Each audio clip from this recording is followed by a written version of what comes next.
ce sont toutes les études qui ont été mises, qui ont été conduites par Agrouf, soit sous forme de stage ou de thèse également.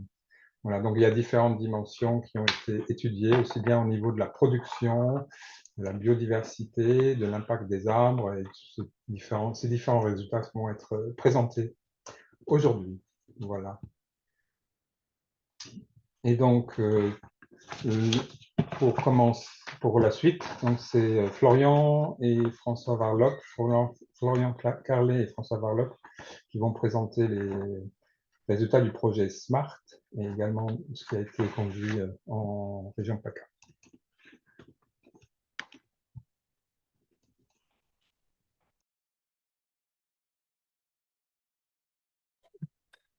Merci André. Alors normalement, si tout se passe bien, tout le monde voit mon écran. Oui, c'est bon. André, c'est bon? Ok. Donc bonjour à tous. Moi, donc, je suis Florian Carlet, je travaille au groupement régional CIVAM pour la région PACA. Et donc, je travaille sur les questions d'agroforesterie depuis une dizaine d'années dans l'association, en lien notamment avec plusieurs partenaires qui sont autour de ce webinaire, et dans le sud-est avec notamment, dans le cadre de SMART, le GRAB, l'INRA, Agrouf, et d'autres lycées agricoles notamment. Donc, on a voulu faire un petit retour, présentation sur le projet SMART parce que c'est quand même un projet qui a fait pas mal parler de lui aussi, qui nous a permis d'avoir un certain nombre de premières notions sur les vergers maraîchers. Euh, le contexte du projet, donc, beaucoup, je pense, le connaissent, hein. C'est à la base une volonté de certains maraîchers de diversifier leur production, diversification des revenus aussi. Souvent, c'est des maraîchers qui sont dans des systèmes de circuits plutôt courts de commercialisation, qui du coup ont directement ou assez indirectement, mais quand même très proches les consommateurs, et du coup le besoin de légumes se traduit par aussi une demande sur les fruits. Donc il y a une diversification de la production dans pas mal de régions et départements où l'accès au foncier est un peu complexe. Il y a aussi une question de fond qui est l'optimisation de la surface disponible sur la ferme. J'ai peu de surface parce que j'ai peu d'accès au foncier, donc je veux diversifier mes productions. Et après, des aspects plutôt environnementaux qui sont communs à la plupart des projets de vergers maraîchers qu'on connaît, notamment la question du paysage sur la ferme ou à l'échelle du territoire, les questions de carbone, et une toile de fond sur la biodiversité dont François Dugrab, François Varlob, va reparler tout à l'heure. Évidemment, dans les objectifs, il y a tout ce qui est interaction bénéfique entre espèces cultivées, donc que ce soit les intérêts de l'arbre pour la fertilité du sol, pour la biodiversité. Voilà, tout ça, c'est des choses qu'on va revoir tout à l'heure dans les résultats. Éventuellement contre le vent, voilà, dans certains projets, c'était aussi là-dessus. Et donc, il y a une question globale d'essayer de rendre un peu plus autonomes ces systèmes euh, par la présence de l'arbre. Donc le projet SMART, André a commencé à en parler. C'est un projet CASDAR qui date de 2014 à 2017. Donc ça commence à dater maintenant, avec pas mal de partenaires. Et l'idée à l'époque, en tout cas, et qui est encore en actualité aujourd'hui, qui est de créer un réseau national de parcelles avec une cartographie, savoir où sont les vergers maraîchers et mettre en lien les producteurs en vergers maraîchers. Par ailleurs, de décrire et analyser les systèmes mis en place. À l'époque, on avait assez peu de références là-dessus. Produire des outils d'accompagnement. Donc, c'est des outils qui aujourd'hui sont mis à disposition. François, il en reparlera tout à l'heure. Et surtout, diffuser et sensibiliser sur ces systèmes qu'à l'époque, on connaissait assez peu. Donc, les partenaires, on ne va pas tous les faire, mais voilà, pour vous dire qu'il y avait 3 grandes zones géographiques avec une assez grosse dynamique d'installation de ces vergers maraîchers dans le sud-ouest, et notamment aussi dans le sud-est avec les structures que j'ai citées tout à l'heure. Donc le projet, on l'a lancé à peu près en 2013 avec un inventaire en ligne qui était adressé à des vergers maraîchers, avec à peu près 150 réponses, hein. Donc dans les données que je vais vous donner tout à l'heure, il y avait 150 à peu près réponses qui ont alimenté ces résultats. Et donc, en 2014, on a sélectionné des sites et on a sélectionné des suivis à mener avec les producteurs. Et de 2015 à 2017, on a mené ces suivis avec les résultats, une partie des résultats que je vais vous présenter. Donc les fermes, bah, voilà, il y en a beaucoup. J'en montre, je ne vais pas toutes les montrer, hein, de toute façon. Souvent, c'est des projets quand même assez récents. Là, vous avez un exemple dans le Vaucluse d'associations légumes et noyers adultes. C'est vrai que dans Smart, on a eu quand même pas mal de projets avec des systèmes encore assez jeunes. Mais on a pu bénéficier, c'est ces sites en priorité qui ont été suivis, de parcelles un peu plus âgées avec des arbres fruitiers adultes. Là, c'est de l'olivier, voilà, qui était déjà en production quand l'agricultrice avait récupéré les terrains. Donc moi, je vais vous présenter quelques résultats et puis François va enchaîner là-dessus. Ce qu'on constate avant tout dans ces démarches de vergers maraîchers, c'est que, donc là en haut, vous avez un graphique qui vous présente l'âge des vergers maraîchers. Donc encore une fois, c'est le recensement de à peu près 150 questionnaires qui ont été envoyés. Donc ce qu'on voit, c'est que la dynamique d'installation des vergers maraîchers, elle est assez récente, hein. Elle date principalement il y a une dizaine d'années. Euh, c'est un travail qu'on avait mené jusqu'en 2015, hein, donc on n'a pas, faudrait les données actualisées, mais les dynamiques d'installation sont assez récentes. En bas à gauche, vous avez les modes de production. Agriculture sans rien marquer, c'est agriculture bio. B, c'est biodynamique et C, c'est conventionnel. Bon, il y a aussi un onglet permaculture. Ce que vous voyez aussi, du coup, c'est que l'essentiel, voire la quasiment totalité des exploitations en verger maraîcher sont des exploitations en agriculture bio. On verra plus tard dans les présentations pourquoi, je pense. Au niveau des productions, donc sur le petit schéma central des vergers maraîchers, donc principalement, du coup, là c'est principalement légumes, hein. Il y avait quelques fermes qui faisaient aussi de la grande culture ou qui faisaient aussi un petit peu de vigne ou d'autres productions, mais dans la grande majorité, c'est plutôt légumes purs, c'est-à-dire légumes, c'est l'unique production sur la ferme et donc j'introduis des fruitiers pour me diversifier. Et au niveau des surfaces des fermes, souvent, c'est des petites exploitations de moins de 2 hectares, avec quand même, hein, quelques fermes qui étaient assez importantes en surface, hein, parce que vous avez des fermes de 20 à 50 hectares, ou voire plus de 50 hectares, donc plutôt des exploitations production légumière. Ça ne correspond pas forcément à la typologie des fermes qu'on a effectivement travaillé de manière plus fine enfin, pendant le projet. On a surtout constaté, voilà, que la majorité des exploitations qu'on rencontrait, c'était des petites fermes de moins de 2 hectares, voire parfois moins de 1 hectare. Euh, Au niveau des plantations, en fait, là, vous avez un graphique qui montre ça assez bien. Ce qu'on constate, c'est que souvent, la plantation du verger maraîcher arrive de manière conjointe avec l'installation des porteurs de projets. Donc, c'est au moment de l'installation que la plantation est faite. Assez rarement, on a des agriculteurs installés depuis longtemps, mais qui décident d'installer un verger maraîcher plusieurs dizaines d'années après, mais ça reste assez rare. Les chiffres d'affaires et les parts du chiffre d'affaires, légumes, fruits et parts de l'agroforesterie dans le chiffre d'affaires, elles sont variables, hein. Ces chiffres-là, ils sont évidemment à prendre un peu avec des pincettes. Ils montrent quand même qu'au niveau du chiffre d'affaires, bon, il y a des très grosses disparités à l'échelle du réseau, à la fois sur la vente des fruits et à la fois sur la vente des légumes. Et que donc, en moyenne, la part de l'agroforesterie dans le chiffre d'affaires des exploitations, c'est 30%. Mais encore une fois, avec une médiane très différente. Donc, il y a beaucoup de disparités. Ce qu'il faut garder en tête, je pense, c'est que souvent la part du chiffre d'affaires des fruitiers dans ces fermes-là est souvent très faible, ou du moins à l'époque, à l'échelle de ce réseau, qui, comme je l'ai dit, était un réseau avec des agriculteurs qui ont planté en même temps que leur installation. Et dans les 10 dernières années, donc les arbres sont arrivés en production un peu plus tard. Quelques observations générales qu'on peut faire, on en a ciblé que quelques-unes là pour le webinaire, qu'on avait demandé. Bon, voilà, c'est évidemment des choses qu'il faut travailler par la recherche aussi, et pas seulement en retour qualitatif ou de la part des porteurs de projets ou des vergers maraîchers déjà installés. C'est pour ça qu'Agrove va aussi intervenir derrière pour vous parler un peu des résultats. Mais on avait enfin, on avait posé pas mal de questions hein, sur voilà, est-ce que l'ombre des arbres handicape les cultures maraîchères? Pas forcément d'accord. Est-ce que la présence des arbres provoque une concurrence hydrique? À l'époque, c'était pas d'accord en majorité. Euh, la présence des arbres a un effet négatif sur l'implantation des cultures maraîchères. Bah, beaucoup de gens qui disent je sais pas. La présence des cultures maraîchères complique les interventions culturales. Assez peu de personnes à l'époque disaient d'accord.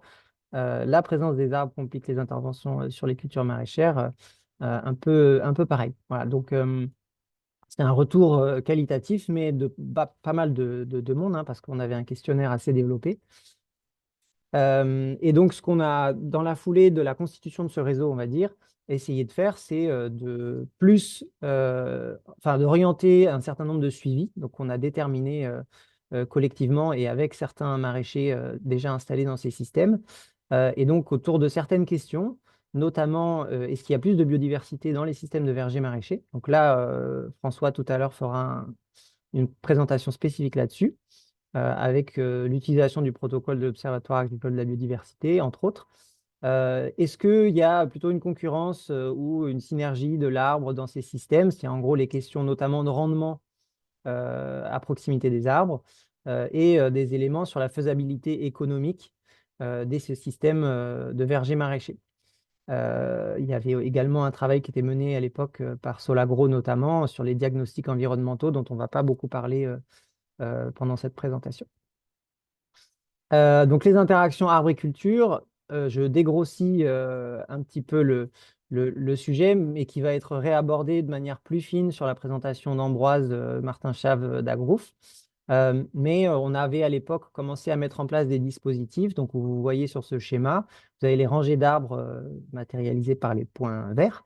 Et donc entre les rangées d'arbres, bah, il y a les planches maraîchères qui sont les interrangs cultivés et donc, on a essayé de voir, enfin, de faire des mesures chez des maraîchers bah, qui sont, qui étaient volontaires hein, pour faire mettre en place ces dispositifs chez eux, pour voir ce qui se passait en termes de rendement à proximité des arbres. Et plus on s'éloigne des arbres, quelles étaient les variations.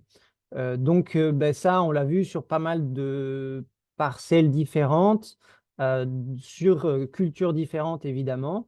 Donc là, je passe plusieurs diapos qui racontent un peu la même chose, hein. Voilà, là, on est sur un graphe qui présente les résultats sur carottes, poids des légumes par ligne, à 2 mètres, à 3 mètres. Donc, ça vous donne des ordres d'idées, hein. C'est des premiers résultats que certains d'entre vous, pour lesquels c'est probablement évident, ou pour d'autres beaucoup moins, c'est qu'à proximité immédiate ou très proche des arbres, bah, on avait des concurrences qui, à l'époque, en tout cas, on ne savait pas si on pouvait forcément attribuer à de la concurrence hydrique, à de la concurrence pour la lumière ou de la concurrence pour des nutriments.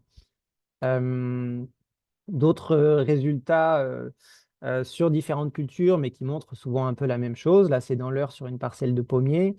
Là, c'est sur oignon dans l'heure également. Il y a des résultats évidemment plus nuancés, plus contrastés, donc qui dépendent à chaque fois bah, du système en question. Est-ce que les arbres sont à 8 mètres d'écart, les rangées sont à 8 mètres d'écart? Est-ce qu'elles sont à 12? Est-ce qu'elles sont à 15? Donc forcément, ça fait une disparité dans les résultats. Donc là, vous voyez, c'est moins évident. Les disparités, vous avez à 2 mètres, 3 mètres, 5 mètres. Bah, finalement, à 3 mètres, il y a un petit peu moins de rendement que à 2. Donc, c'est sûr que ça nous a montré, ça nous a montré qu'on avait quand même globalement à 1 mètre, 2 mètres des rangées d'arbres, on avait une concurrence qu'on observait. On n'arrivait pas forcément à savoir exactement pourquoi. Donc, aujourd'hui, on a un peu plus d'éléments. Donc, voilà, sur tomates également. Dans le Vaucluse notamment, dans la Drôme, dans l'Hérault. Là, c'est plutôt des parcelles en conditions méditerranéennes, avec bah, des concurrences hydriques peut-être plus importantes qu'ailleurs, hein. On est dans des contextes aussi où la ressource en eau est limitante, mais qui permettent quand même d'observer. Là, vous regardez un peu, quand vous regardez sur chaque dispositif à proximité, enfin à 3 mètres, à 6 mètres, à 8 mètres, on voit quand même assez systématiquement que les écarts de rendement, ils se situent entre 30 et 50%, parfois plus, par rapport aux lignes un petit peu plus éloignées de 3 mètres des arbres. Voilà, donc c'est ces premiers résultats un petit peu partiels. Nous, on avait dans le cadre de Smart une forte volonté de faire une approche participative, c'est-à-dire d'impliquer au maximum les agriculteurs dans ces suivis et dans les suivis de biodiversité que va présenter François juste après. Mais voilà, dans les constatations, c'est aussi les limites de l'exercice. C'est l'approche participative en saison chez les maraîchers, c'est pas évident, hein. Les maraîchers ont autre chose à faire que faire de la recherche participative, ce qu'on comprend bien en saison, c'est pas facile à faire. Et donc, bah, les Smart sur ces enjeux de premiers résultats sur les rendements notamment, mais sur beaucoup d'autres sujets, c'était des dispositifs volontairement simples, mais du coup incomplets pour conclure. Donc, moi, je m'arrête là. Je laisse la parole du coup à François Warlop du GRAB, qui du coup, si ça te va, François, tu peux reprendre le contrôle de l'écran, le partage d'écran pour reprendre le contrôle. Ou je te laisse défiler peut-être sur ce fichier-là. Ouais, ça va, ça me va aussi. Ok, on perdra moins de temps. Donc, bonsoir à tous. Donc, je complète un peu la présentation sur quelques données socio-économiques, évidemment pas l'intégralité du projet Smart, et puis quelques données aussi du projet du RET donc sur Avignon qu'on suit d'un peu plus près. Donc sur Smart, avec les questionnaires, on a posé un certain nombre de questions aux maraîchers engagés. Et donc, le collègue de l'INRA, Kevin Morel, a proposé cette présentation. Donc, je vous présente un peu donc, les résultats sur les histogrammes. Donc, les trois premiers histogrammes, là, donc on a posé la question de l'intérêt pour ces maraîchers d'avoir à la fois des fruits et des légumes sur la même ferme, mais de façon séparée, donc pas en agroforesterie. Donc tout ce qui est avec l'accolade marron et l'accolade verte, donc c'était les mêmes cultures, mais dans une logique d'agroforesterie. Et donc, à chaque fois, pour ces cultures-là, on a demandé s'ils ils voyaient ça d'un point de vue positif ou négatif. Donc, au-dessus de la ligne rouge, c'est un sentiment positif et en dessous, un sentiment plutôt négatif sur des critères donc, qui sont listés en bas, donc des critères économiques, des critères de quantité de travail, d'organisation du travail, des aspects plutôt sociologiques, de charge mentale, par exemple. Et donc, on voit, si tu veux passer, Florian, pour différents critères, déjà une variabilité dans les aperçus selon les producteurs, hein, avec des réponses qui sont un peu étalées verticalement. Mais on voit globalement dans la partie agroforesterie des réponses plutôt positives qui sont au-dessus de la ligne rouge et notamment sur les aspects sociologiques, donc de bien-être, donc autour du sentiment de cadre de vie, d'esthétique, de biodiversité euh, favorisée dans ce type de système, de réseau d'échange dans ce type de système, donc un sentiment d'un système vertueux, ainsi qu'au niveau environnemental où on voit qu'on a une valeur assez élevée. Donc, un impact très positif de l'agroforesterie sur les aspects essentiellement sociaux, environnementaux. On peut passer. Et quand on compare donc les données les réponses sur le travail, la quantité de travail, on voit finalement une plus-value un peu de l'association des fruits et des légumes sur la même parcelle, avec évidemment des contraintes de l'association, mais qui peuvent être compensées par une qualité, un confort de travail liés à l'ombrage, liés au fait que les cultures sont regroupées au même endroit pour des observations, pour des interventions ou des récoltes. Donc voilà, on voit quand même un glissement vers le haut lié au fait d'associer les fruits et les légumes. Et sur la diapo suivante, voilà, en termes d'organisation du travail aussi, on voit que le critère remonte au-dessus de la barre quand on associe les cultures entre elles, liées au fait qu'on peut développer des synergies sur des déplacements sur la parcelle pour de la récolte, de l'entretien, un regard permanent sur les arbres quand on est maraîcher et que on a les arbres dans la même parcelle, bah, c'est plus facile pour être vigilant, pour profiter des fruits. Plutôt que si c'est sur une parcelle à part où il va toujours falloir y aller et on va peut-être manquer de temps pour ça. Voilà, donc le type de retour un peu d'enquête un peu qualitative que le projet SMART a permis de sortir, qui montre le ressenti positif de cette association, même si évidemment ça va pas sans certaines contraintes qu'on va essayer aussi de voir, quoi. Je peux passer.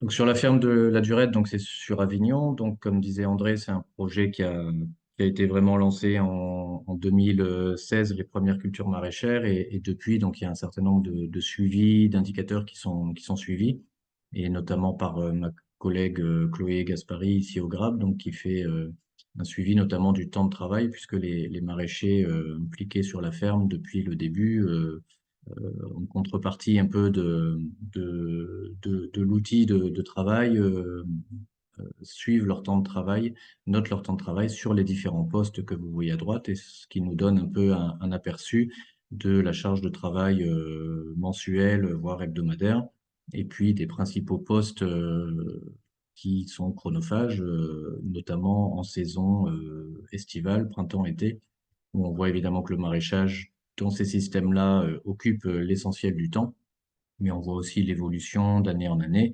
On voit aussi comment l'arbo occupe les maraîchers depuis le début, et puis les différents postes également. Donc évidemment, à des périodes comme les mois de mai, juin, juillet, il y a des zones de frottement, donc où il y a des choix à faire, des arbitrages à faire entre des travaux à faire dans le maraîchage ou dans le verger. Et donc, ce type de suivi permet d'objectiver un peu ce qui est fait à la durette, ce qui ne veut pas dire que c'est ce qu'il faut faire et que ce que tout le monde va faire, mais voilà, ça donne des données un peu plus fines. Je peux passer.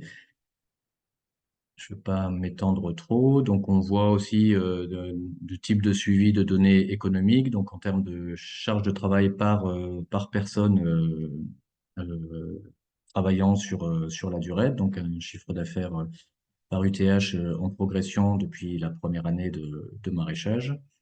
Donc, c'est pareil, hein, c'est une référence qui ne vaut que pour la durée. C'est toujours compliqué d'extrapoler, de donner des références économiques, hein, comme vous le savez, mais ça peut vous permettre peut-être de vous positionner. Et tu peux passer. Et l'IFT, donc les projets verticales en PUSA dont a parlé André, c'est des projets qui sont financés par Ecophyto, donc qui portent une attention particulière sur la réduction des produits phyto, et donc sur l'intérêt de systèmes alternatifs pour réduire les phytos. Et donc, vous voyez sur les IFT globaux et sur les IFT verts, la- le niveau d'IFT en arbo, en maraîchage plein champ, donc en jaune, et en maraîchage tunnel en bleu.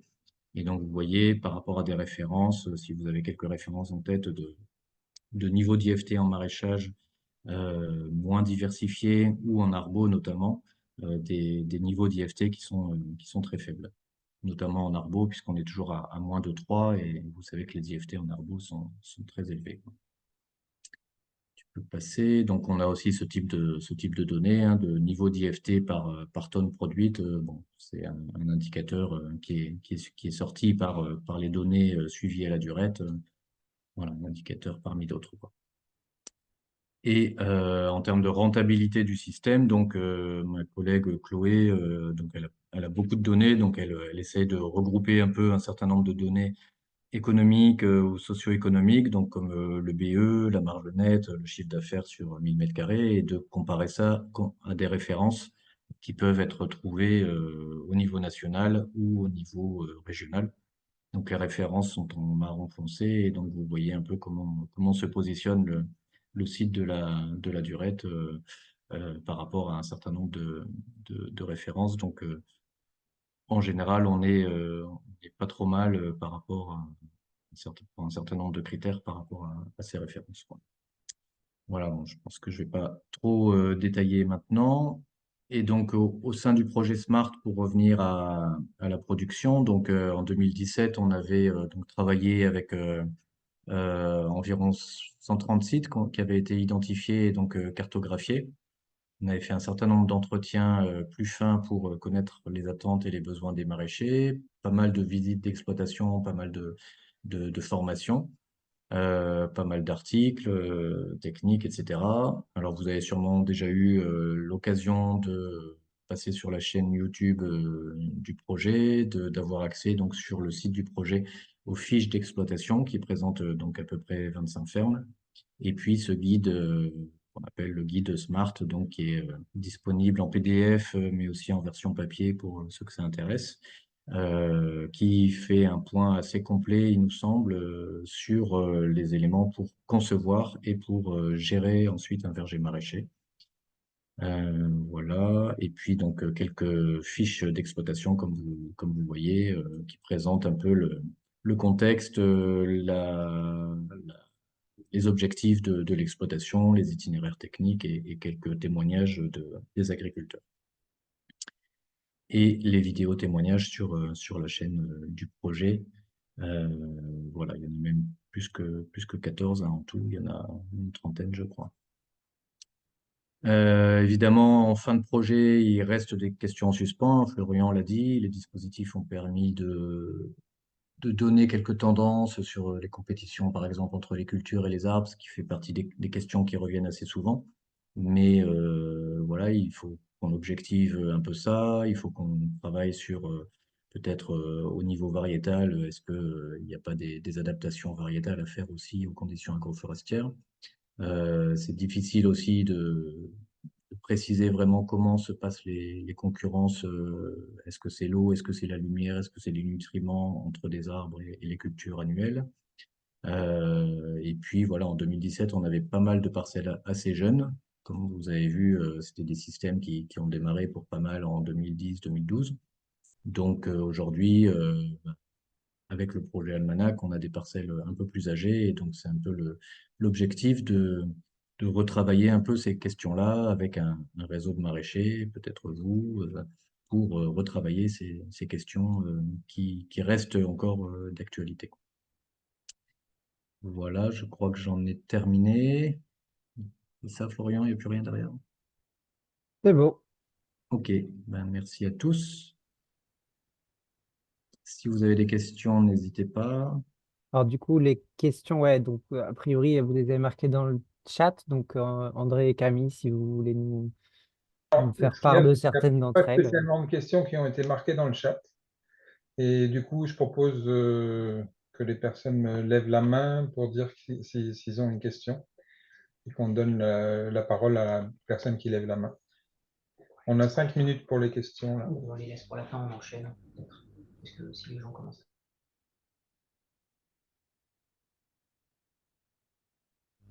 Bonjour, bonjour, je sais pas comment lever la main, du coup j'ouvre la bouche. Est-ce que ça fonctionne? Pas de souci. Oui, Oui, on ça vous entend. fonctionne, ouais, ouais. D'accord. Donc je me posais la question concernant ce que vous disiez sur les retours d'expérience et notamment sur les concurrences qu'il pourrait y avoir. Il y a eu quand même des études qui ont été faites sur des fermes par l'INRA, notamment le Bec et Loin. Je me demandais s'il n'y avait pas des retours à ce sujet-là. Depuis justement 2015, je crois, où ils ont commencé les études. En verger maraîcher notamment? Ah, peut-être pas en tant que tel, Le son est mauvais. Le Bec et Loin faisait partie du réseau d'exploitation au cours du projet Smart, donc on avait fait des suivis également de rendement de certaines cultures dans les parcelles agroforestières du Bec et Loin. Ça fait partie des quelques données qui ont été présentées rapidement.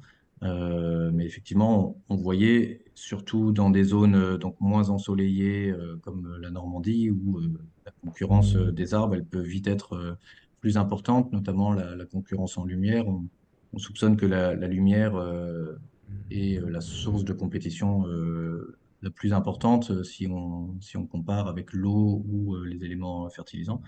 Donc effectivement, il y avait eu aussi des suivis au bec et loin qui montraient que une imbrication un peu trop forte des légumes et des fruits pouvait être préjudiciable. Et vous avez des données sur cette ligne de population en termes de densité, par exemple?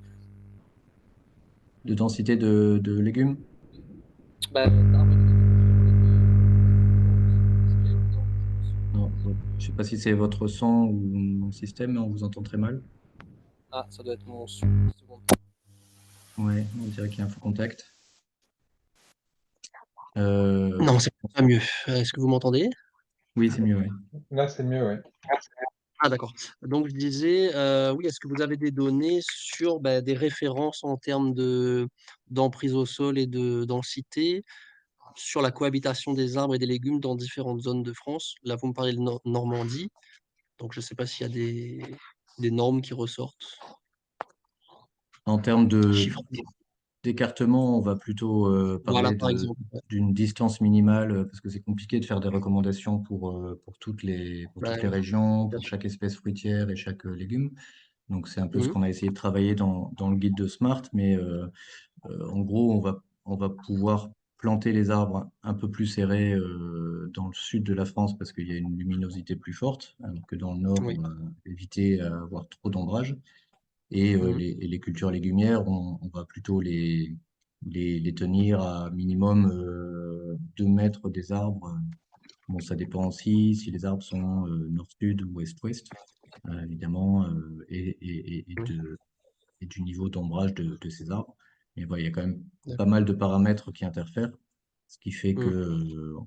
on prend une distance un peu par défaut, on va dire de 2 mètres de distance entre les arbres et les légumes par sécurité. Ce qui ne veut pas dire Oui. que dans certains cas de figure, encore une fois, il peut y avoir un Mhm. intérêt à planter un peu plus serré quand même. Après, ça dépend effectivement. On peut optimiser ces cultures-là en plantant des variétés spécifiques qui bénéficieront de moins d'ensoleillement d'un côté ou de l'autre, à l'est ou à l'ouest, en fonction des. Si effectivement on fait de la monoculture maraîchère sous les arbres, j'imagine qu'il faut faire en sorte que tous les plants récupèrent les mêmes quantités de soleil. Mais si on diversifie un minimum, on peut effectivement relativiser les plantations en fonction de l'ensoleillement Oui, et donc les distances. tout à fait, oui. Mais là, après, Mais mmh, ouais, enfin, on va peut-être éviter de trop. Je vois qu'il y a une autre oui, oui, question bien sûr. de trop Ouais, parler en dialogue. Mais d'accord. il y a effectivement encore beaucoup de questions, beaucoup de suivi à faire, notamment sur des parcelles suffisamment installées pour que l'effet agroforestier soit bien développé, quoi. Vous êtes maraîcher vous-même, installé en verger maraîcher? Je suis en processus d'installation là, D'accord. donc voilà, Ok. Ouais, il y a je une vais m'arrêter demande là. pour que ceux qui prennent la parole se présentent. Donc, il y avait une autre question de la Chambre de l'Ardèche, monsieur ou madame Desplaudes. Est-ce qu'il y a eu aussi des suivis sur le rendement des arbres? Non, on a surtout travaillé sur les cultures maraîchères. Euh, pas travaillé sur les suivis sur les fruitiers, là aussi, parce qu'il y avait une forte diversité d'espèces, puisque beaucoup de maraîchers mettent une grosse diversité de fruitiers, et aussi de variétés, puisqu'ils veulent beaucoup de variétés sur leur étal. Donc c'est compliqué aussi d'avoir des suivis un peu généralisables, quoi. Après, si je peux compléter Vas-y, vas-y. François, c'est Florian Carlet à nouveau. En fait, on s'est rendu compte et on se rend compte encore aujourd'hui hein, que 90% voire plus des projets d'installation en verger maraîcher souvent sont en maraîchage biologique avec une volonté, enfin souvent dans des systèmes assez diversifiés, donc une volonté de ne pas traiter les légumes, voire très peu traiter ou très peu traiter les légumes, ou vraiment à minima. Et du coup, de fait, une philosophie de plutôt pas traiter les arbres fruitiers. Ça,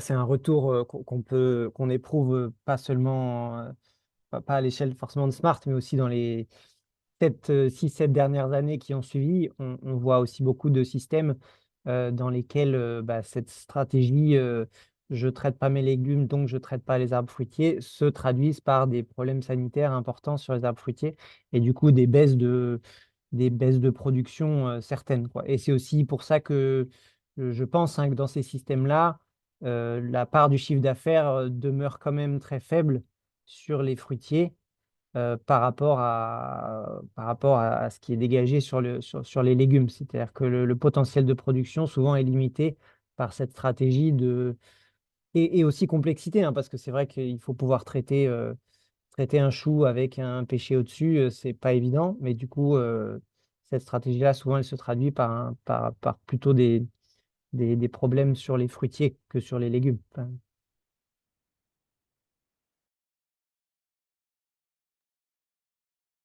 Si je peux répondre à la question de Baptiste, donc sur des suivis sur des cultures pérennes ou semi-pérennes comme asperges et artichauts, j'ai pas souvenir effectivement qu'on ait travaillé sur ces cultures-là. On était essentiellement sur les espèces maraîchères plus classiques et c'est vrai que peut-être pas eu l'occasion de faire des suivis sur ces espèces-là. Mais ça reste très intéressant effectivement de voir pour des espèces plus vivaces comment ça se comporte. Il nous reste encore du travail.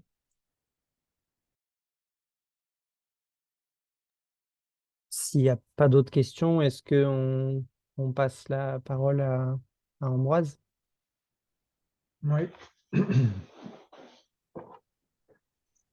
Eh ben, bonjour à tous. Donc moi, je vais commencer par partager mon écran et puis vous parler un petit peu d'un projet. Donc là, normalement, c'est bon. Ça devrait se mettre en écran. Voilà. D'un projet qui s'appelle Arbre à Tatouille et qui, du coup, a eu lieu donc de 2014 à 2020 en deux tranches, pour être précis, mais c'est pas forcément le plus intéressant. Donc c'est un projet donc qui a réuni plusieurs partenaires, bon, plusieurs agriculteurs et agricultrices que j'ai pas figuré ici, donc trois fermes partenaires et un certain nombre de partenaires académiques. Pas mal d'unités de l'INRAE, je ne vais pas détailler, le CIRAD, l'unité du CNRS, l'IRSTEA qui maintenant a fusionné avec l'INRAE. Et donc nous, Agroof, en tant que coordination, donc Agroof, pour ceux qui ne connaissent pas, on est un bureau d'études spécialisé en agroforesterie depuis une vingtaine d'années maintenant. Et donc on est basé dans le Gard. Voilà. L'idée du projet qui a démarré en 2014, la grande idée de base, c'était de travailler sur l'amélioration des itinéraires techniques en agroforesterie maraîchère, plutôt bio, parce que on avait d'abord de la demande de producteurs bio qui étaient intéressés par ces systèmes-là.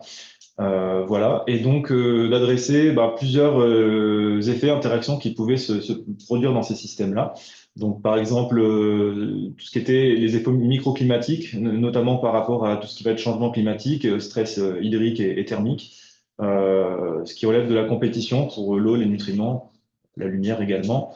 On a aussi travaillé sur des aspects de biodiversité. J'en parlerai pas aujourd'hui parce qu'on ne pourra pas parler de tout, c'est juste un petit peu une introduction à ce qui s'est fait à ce moment-là.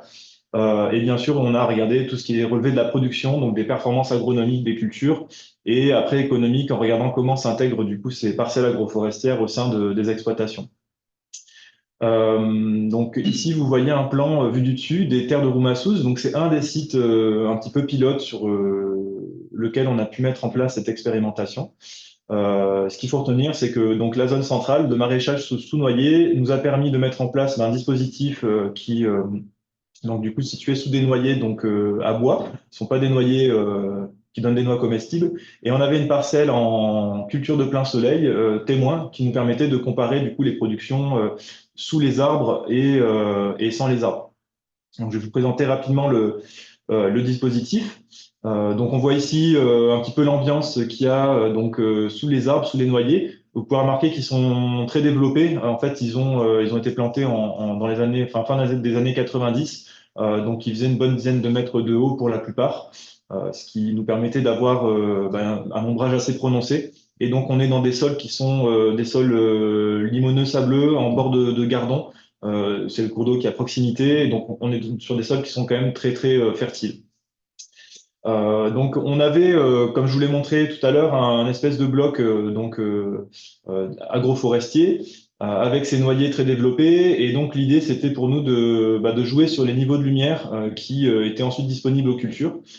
Pour ça, vu qu'on disposait que d'arbres de la même taille et à même densité, en 10 mètres par 10 mètres, on a choisi de définir trois blocs agroforestiers en intervenant directement sur les hauts-pieds des arbres. Donc pour ça, on a dessiné différentes modalités que je vais vous présenter tout de suite. Donc vous pouvez voir en fait à chaque fois, donc en haut, une vue un petit peu, on va dire, de face des modalités agroforestières qu'on a produit comme ça, avec les planches de culture qui font qui sont entre deux lignes d'arbres espacées de 10 mètres, donc ça fait environ 8 mètres de planches cultivées. Donc à chaque fois, on avait 3 planches de légumes dans une modalité agroforestière donnée. Donc tout à gauche, on a la modalité dite émondée. Donc là, on a coupé en fait donc les branches des arbres qui se dirigeaient vers le centre de la planche pour laisser passer de la lumière. On les a laissés par contre partir vers le haut complètement. Au milieu, on a une modalité dite tétard. Et donc c'est une modalité où là, on a rabattu les arbres un petit peu sous forme de trogne. Alors on n'a pas coupé au niveau du sommet, du tronc à l'insertion des charpentières pour pas trop brutaliser les arbres. Et à droite, une modalité dite élaguée. En fait, c'est une taille minimale où on supprime simplement les branches basses qui retomberait vers la culture. C'est la taille classique qui était adoptée par les agriculteurs, donc Denis et Virginie Flores des terres de Roumassous. Dessous, vous avez donc une vue de ce que ça donne en termes d'ouverture de canopée, avec un petit tableau récapitulatif qui nous montre en fait le pourcentage de ciel, on va dire, grosso modo, visible depuis les cultures. Donc, dans la partie, si on part du centre, la modalité tétard, qui était donc la plus ouverte en termes d'agroforesterie, donc ça correspond à AF moins dans le tableau, on avait 40 à 47% d'ouverture de canopée. Et donc, plus on allait vers les modalités fermées, plus on descendait jusqu'à seulement entre 22 et 27% de la lumière disponible dans la modalité élaguée qui est tout à droite. Donc, ça se voit, c'est assez intuitif. Je vous invite à essayer de bien retenir le code des modalités parce qu'on va y revenir ensuite dans les résultats. Donc voilà, une vue sur le témoin. Donc on a choisi un témoin qui était situé juste au nord des parcelles, donc on est dans le même type de sol. On a essayé de prendre aussi cette parcelle parce qu'on avait les mêmes précédents en termes de culture, même si en travaillant chez des agriculteurs, il y a toujours des aléas qui sont liés aussi du coup à la conduite de l'exploitation. C'est vrai que je l'ai pas précisé, mais c'était entièrement entre guillemets participatif de cette expérimentation. Donc l'idée, c'était vraiment de travailler avec les agriculteurs sur toute la définition des itinéraires techniques pour pas leur imposer bien sûr des pratiques qui n'auraient pas eu de sens chez eux. Et on a construit comme ça l'expérimentation de manière assez collaborative, quoi. Ici, vous avez donc une vue qui a été faite donc par le CIRADAMAP qui est basé à Montpellier. Et à l'époque, il travaillait sur l'utilisation du LIDAR. Donc, c'est un laser terrestre qui permet de scanner un petit peu l'environnement. Et donc, il travaillait sur l'architecture des arbres, mais ça leur a permis de reconstituer, et la compétition lumineuse, ça leur a permis de reconstituer un petit peu les modalités en 3 dimensions. Et là, ce qui permet sur ce graphique surtout de bien visualiser les différentes modalités. Donc, vous avez tout à gauche la modalité la plus fermée, donc celle qui est élaguée ou agroforesterie plus. Au milieu, les arbres têtards, on voit bien les formes de boules qu'ils ont après mise en place du feuillage. Et à droite, la modalité émondée où on a essayé de supprimer les branches du coup intercalaires au-dessus des planches.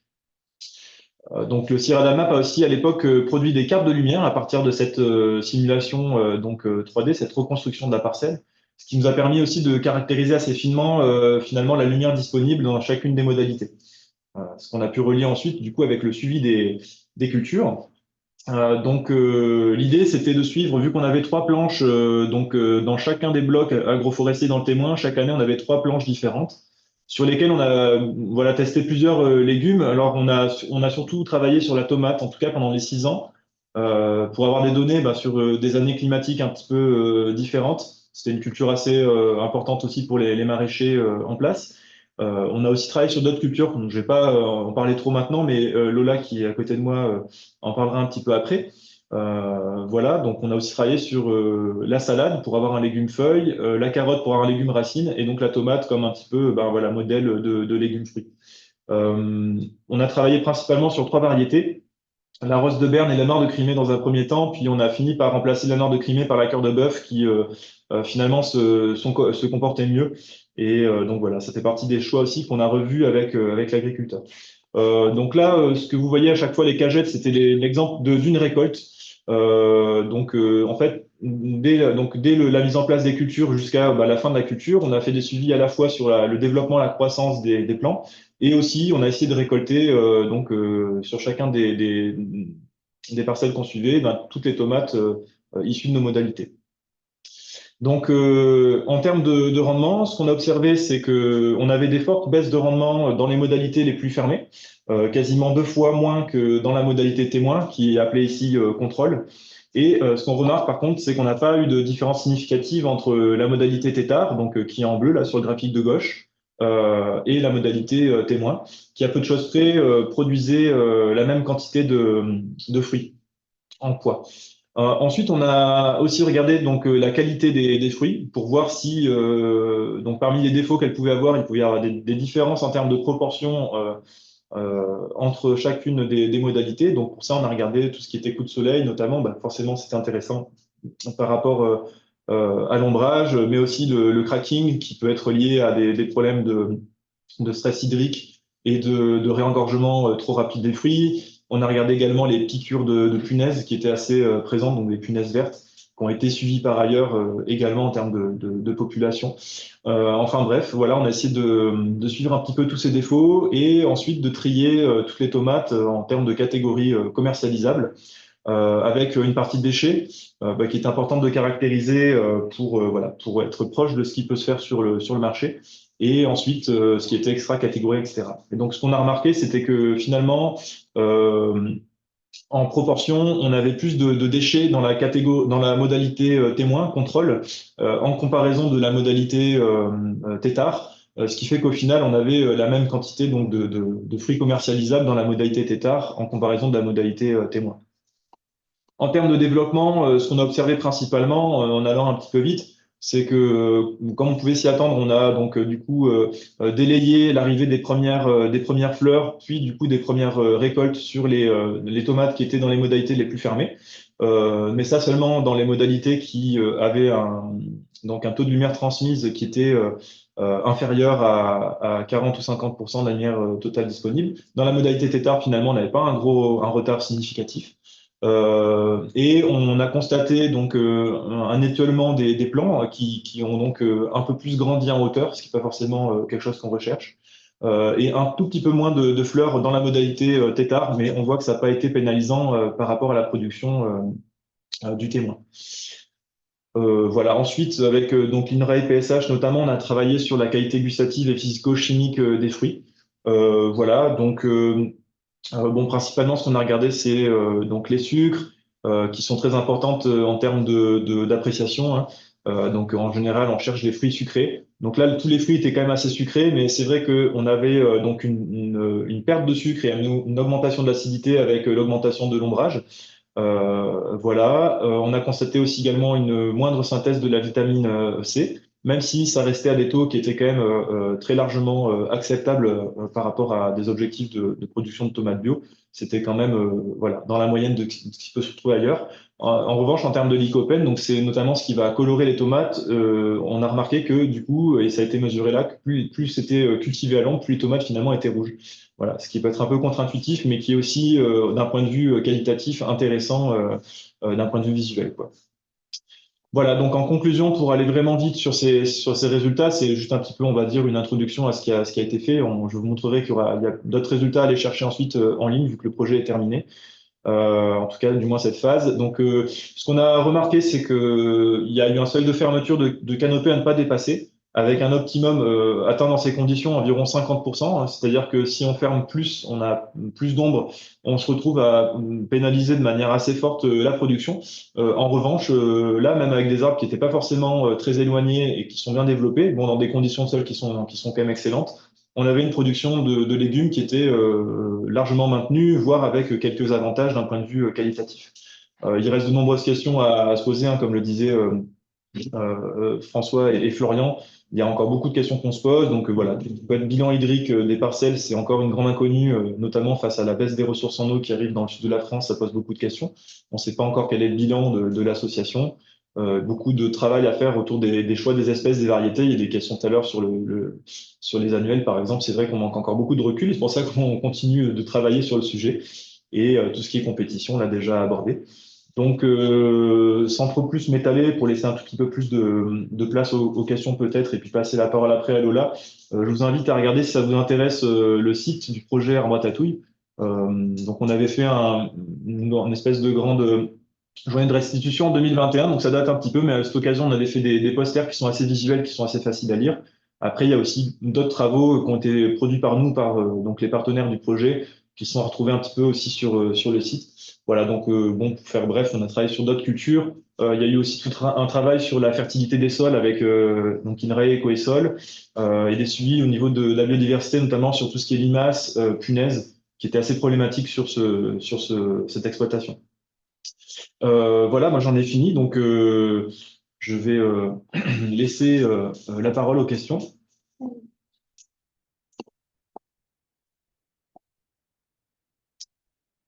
Je ne sais pas si anime. Ouais. Je crois qu'il n'y a pas trop de questions. Si, il y en a. Attends, bah, je peux le prendre, hein, sinon. Alors, il y avait une question tout à l'heure. Le noyer est réputé pour inhiber le développement de beaucoup de végétaux dus à la juglone qu'ils produisent. Est-ce aussi le cas des noyers à bois? Alors, sur la juglone, il y a souvent donc ce retour on va dire, de connaissances qui vient. C'est vrai que nous, on nous en parle à chaque fois, que ce soit en visite sur la ferme ou lors des présentations. Et en clair, bon, nous, on n'a pas observé d'effet délétère et c'était pas observé non plus par les agriculteurs qui ont pu travailler ces terres-là. C'est connu comme inhibiteur de germination, notamment en laboratoire. Mais voilà, c'est surtout a priori dans le noyer commun et pour ces noyers hybrides, en fait, on sait même pas, on connaît pas si vraiment il y a un taux de juglone qui serait important, qui pourrait être, bah voilà, qui pourrait affecter la germination, notamment quand les feuilles tombent. En tout cas, vu qu'on n'a pas observé délétère sur les cultures, on l'a pas forcément recherché, quoi. Si je peux compléter, on a un exemple une image que j'ai montrée un peu en début de présentation là, d'un projet de verger maraîcher dans le Vaucluse sur noyer à fruits adultes. Et bon, les retours d'expérience du maraîcher en question, elles sont qu'il n'y a pas vraiment il n'a pas de souci particulier à telle ou telle culture à proximité des noyers. La contrainte qu'il peut avoir, c'est que la densité est un peu forte et le noyer, c'est une espèce à pouvoir couvrant très fort une fois qu'il a débourré, même s'il débourre assez tard. Donc, on estimait plutôt à des questions de concurrence pour la lumière, les écarts de rendement qu'on pouvait observer, mais en tout cas, lui, il n'avait pas particulièrement de retour négatif à faire là-dessus. Je garde du coup la parole pour poser. Donc, il y avait une question, est-ce que les cultures étaient irriguées? Donc, ça, François avait répondu. Euh, du coup, François a aussi répondu à certaines questions, notamment est-ce que dans les essais menés par Arbre à Tatouille, il n'y avait pas de verger? Donc, bah, François a expliqué que sur le site, il n'y avait que des essences à bois. Non, il y a des activités aussi, mais c'est juste qu'à l'époque, ils n'ont pas été suivis parce qu'ils étaient en cours de croissance. Ouais. Et que là, l'avantage, c'était d'avoir des arbres qui étaient très développés, qui du coup faisaient une concurrence potentielle qui était forte pour les légumes. Voilà, donc dans l'avenir, on verra si on suit une parcelle de verger maraîcher sur ces terres, mais à l'époque, il n'y en avait pas. J'ai vu qu'il y avait d'autres questions, donc, du coup, sur les essences, oui, donc forestières. Donc, effectivement, là, sur cette partie, c'était que forestier. Sur les unités de rendement, donc, effectivement, bien vu, en fait, la production a été vraiment pas importante sur cette année, là, où, sur laquelle j'ai montré les résultats. Parce que, du coup, j'ai pas pris le temps de bien expliquer, mais l'agriculteur qui, à l'époque, cultivait était dans une optique de quasiment zéro intrant. Donc, on avait des rendements en absolu qui étaient vraiment faibles. Voilà, donc ça c'est une des limites de l'essai, mais ce qui nous intéressait, c'était surtout les différences entre les modalités. Et aujourd'hui, il y a deux agriculteurs qui ont repris du coup les terres. Et donc on va continuer ces essais-là, mais avec des pratiques, on va dire, en termes de fertilisation, qui vont être un peu plus représentatives de ce qui peut se faire du coup chez d'autres agriculteurs. Euh, donc en termes de modalité préférée, ben, vous l'aurez deviné, c'est la modalité tétard hein, qui a été favorisée par l'agriculteur à la fin de l'essai parce qu'on était c'était beaucoup trop ombragé en fait pour avoir une culture intéressante, en tout cas sur tomates. Donc Voilà, pour répondre à une des questions. Donc, c'est pour ça que là, il y a aussi un remodelage de cette parcelle qui va être fait pour, du coup, donc, laisser passer plus de lumière sur la partie agroforestière. Donc, ça peut être soit à travers de la taille des arbres, donc en intervenant sur les branches, soit en éclaircissant, vu que les arbres ont une maturité aujourd'hui qui permet de les valoriser en tant que bois précieux, en planche, par exemple. Du coup, on peut se permettre d'éclaircir et de couper certaines lignes ou de dédensifier les lignes pour laisser passer plus de lumière. Il y a une question, je continue du coup, vu que j'ai encore, on va dire, une grosse minute avant de passer la parole à Lola. Il y a une question sur les difficultés de semis, de repiquage liées aux racines. Alors, en fait, donc, comme je l'ai dit, le sol est très profond. Donc, même si le travail du sol était très superficiel, donc en gros, c'était un rotobêchage sur 15 cm, on va dire, et après des buttes semi-permanentes qui étaient donc paillées au BRF. On a observé quelquefois des racines fines qui remontaient, mais a priori, enfin, il n'y a jamais eu de problématiques relevées par l'agriculteur, que ce soit sur les parties XP ou ailleurs, de problèmes de compétition directe liés aux racines. Il y a eu pas mal d'autres problèmes, hein, notamment avec des campagnols, par exemple, ou la présence de limaces qui se développait bien dans les bandes enherbées. Mais voilà, c'était pas directement lié aux racines. Voilà, Pourcentage de lumière, de luminosité dans la modalité tétard, celle qui marche le mieux. en fait, c'était d'ouverture de canopée. Après, en termes de quantité de lumière, ça sera sûrement proche, mais c'est pas tout à fait les mêmes, c'est pas tout à fait les mêmes unités. Mais ce qu'il faut retenir, c'est que oui, effectivement, voilà, il faut être prudent sur la densité de l'ombre sous laquelle on veut cultiver. Donc voilà, notamment au niveau de la conception, ça se réfléchit par rapport à ça. Et il y a Du coup, l'ouverture de la canopée, elle est à voilà, 15 ou à 60. c'était varié en fait, c'était variable parce que d'année en année en fait ça pousse, donc du coup chaque année est un peu différente, donc après c'est pour ça que je pense qu'il vaut mieux regarder dans le détail pour chaque année les résultats. Mais grosso modo dans la modalité tétard on n'allait pas en deçà de 50% d'ouverture de canopée. Voilà, et c'est un peu différent l'ouverture de canopée de la quantité de lumière disponible pour les cultures. Forcément ça va être très corrélé, mais ça va pas forcément être les mêmes dans les mêmes proportions, donc c'est pour ça qu'il faut bien regarder ces deux données de manière un petit peu différente. Je vais passer la parole à Lola, du coup. Donc, je vais arrêter, enfin, partager plutôt. Hop, là. OK. Alors,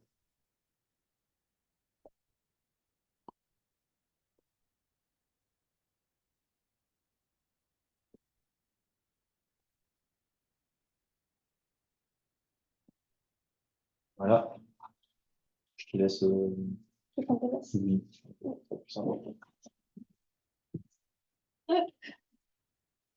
Alors,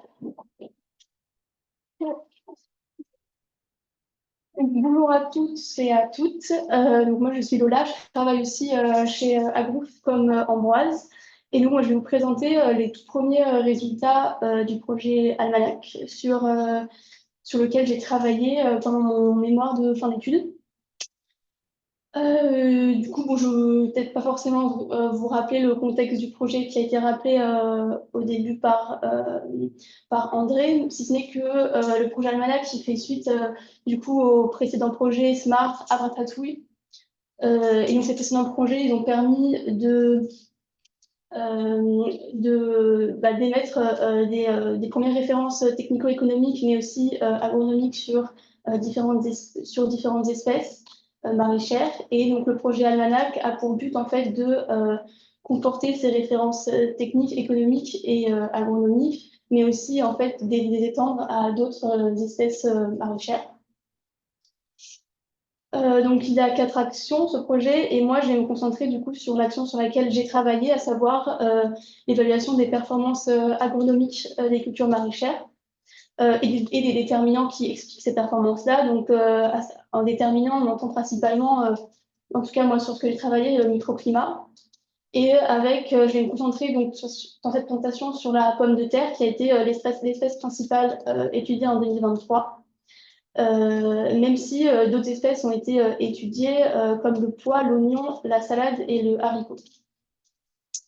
Avant de vous parler un peu de résultats, je vais vous présenter donc, les 3 sites pilotes du projet Almanach.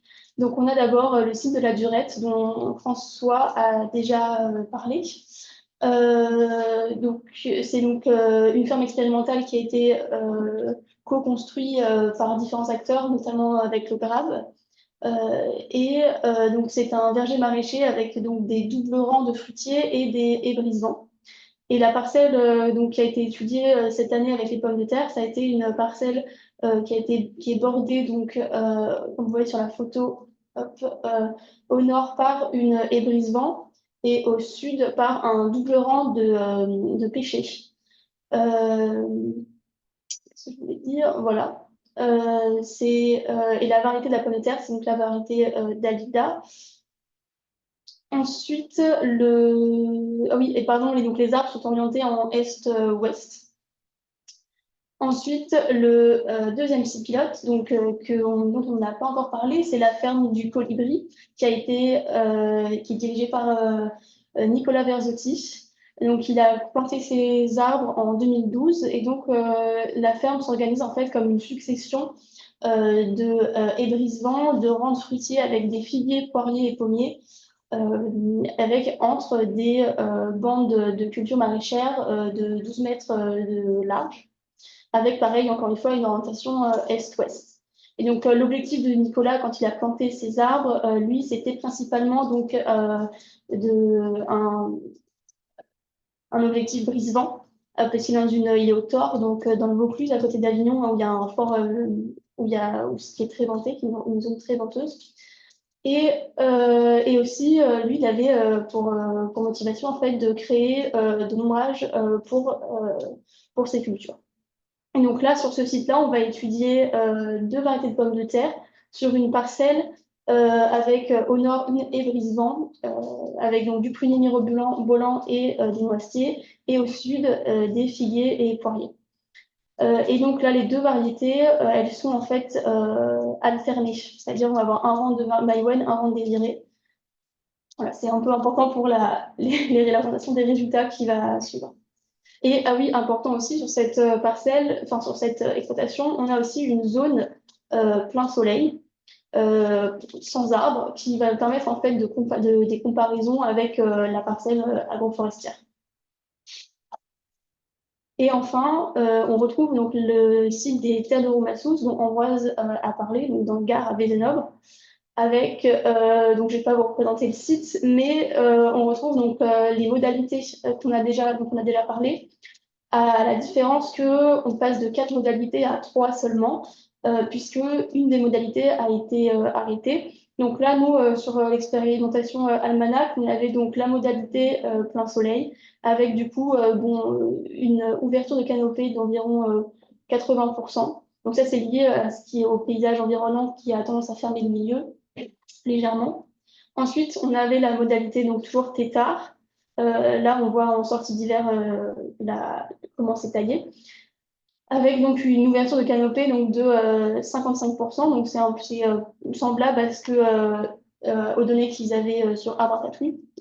Et enfin, la modalité élaguée, donc avec 45% d'ouverture. Et on remarque qu'entre la présentation de Ambroise et la mienne, la modalité élaguée est quand même plus ouverte qu'avant. Ça, c'est parce que du coup, les agriculteurs ont pris la décision en fait d'enlever un rang sur 2 des noyers qui étaient en modalité élaguée. Donc, au lieu d'avoir une implantation des noyers en 10 par 10 sur cette modalité-là, on va être en 10 par 20. Donc, on va avoir un rang sur 2 de noyers.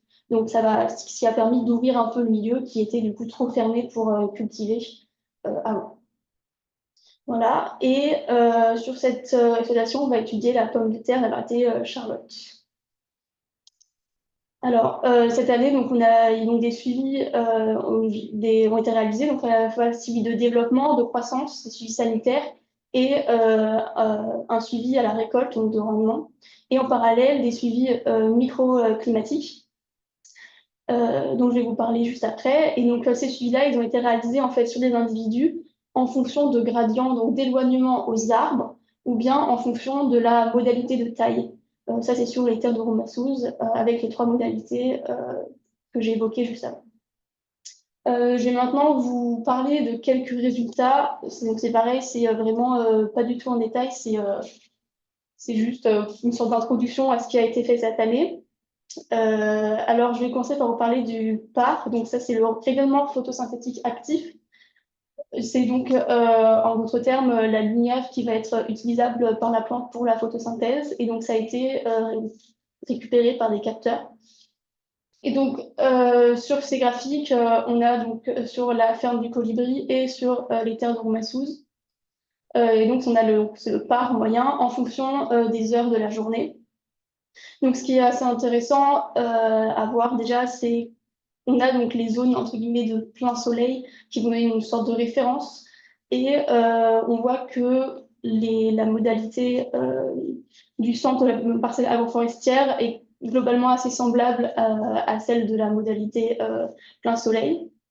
En revanche, du coup, ce qui était prévisible, sous les arbres, on a quand même une diminution de jusqu'à 2,6 fois moins de lumière que sur la zone en plein soleil. Et donc ça pourrait avoir un impact potentiellement sur les cultures qui sont en dessous. Et on a globalement le même phénomène donc sur les terres de Romassouz avec les modalités tétard et élagué qui ont des parts quand même beaucoup moins importants que la modalité contrôle, donc la modalité plein soleil. Ensuite, au niveau de la température et de l'humidité, ça, je vous présente uniquement le résultat pour les terres de Romassouz, puisqu'on a observé le même effet en fait sur tous les sites, et c'est un effet qui est assez connu au niveau en agroforesterie. Donc, c'est l'effet tampon des extrémums. Donc, c'est sur la température et l'humidité. Et donc, on voit en fait qu'au cours de la journée, on va avoir que les modalités agroforestières en fait, vont tamponner les extrémums à la fois de température et d'humidité. Donc, ça se traduit par le fait qu'on va avoir des températures légèrement plus basses en journée pour les modalités agroforestières et un peu plus élevées la nuit. Et l'inverse pour l'humidité. Et ça peut être intéressant, surtout notamment dans les zones méditerranéennes où on a une augmentation de fréquence et d'intensité des épisodes de canicule et de sécheresse. Ensuite, pardon pour la qualité de la photo. Un phénomène qu'on a trouvé intéressant sur la ferme du Colibri, donc c'est exactement ce que Nicolas cherchait, c'est de réduire la vitesse du vent. Et c'est quelque chose qu'on ne s'attendait pas à observer aussi nettement sur ce site-là avec les anémomètres et qu'on a pu observer. Donc c'est grâce à la succession de ces haies, en fait, on a observé une grande diminution de l'effet du vent sur la parcelle agroforestière par rapport à la zone de plein soleil. Et ça, c'est quelque chose qu'il faudra qu'on creuse pour voir si c'est potentiellement un des déterminants pour des résultats agronomiques dont on vient de vous parler et potentiellement sur l'assèchement des sols et des plantes. En parlant du coup des plantes, maintenant au niveau des résultats agronomiques, on a observé notamment, donc là on est toujours sur la ferme du Colibri, on a observé au niveau un retard de développement des plantes qui étaient sur la parcelle agroforestière. C'est-à-dire que sur le graphique, on voit bien qu'il y a une entrée en sénescence, donc c'est-à-dire un dessèchement et puis la mort des plants avant la récolte des pommes de terre, qui a été observé plus précocement sur la partie plein soleil que sur la zone agroforestière. Et ça, donc, ça pourrait être lié potentiellement du coup à soit plus de lumière transmise ou bien des températures plus élevées sur cette parcelle-là ou même du coup un effet du vent. Et enfin, au niveau donc, de la production, ce qui est assez intéressant, c'est que on n'a pas forcément observé de différence importante sur les sites, sauf sur les terres de Romassouz, où là, c'est là où il y a eu les résultats les plus marquants. On a donc là nos 3 modalités. Et on a donc une chute de la production en fait de la modalité élaguée. Donc là, on a un gramme par plan.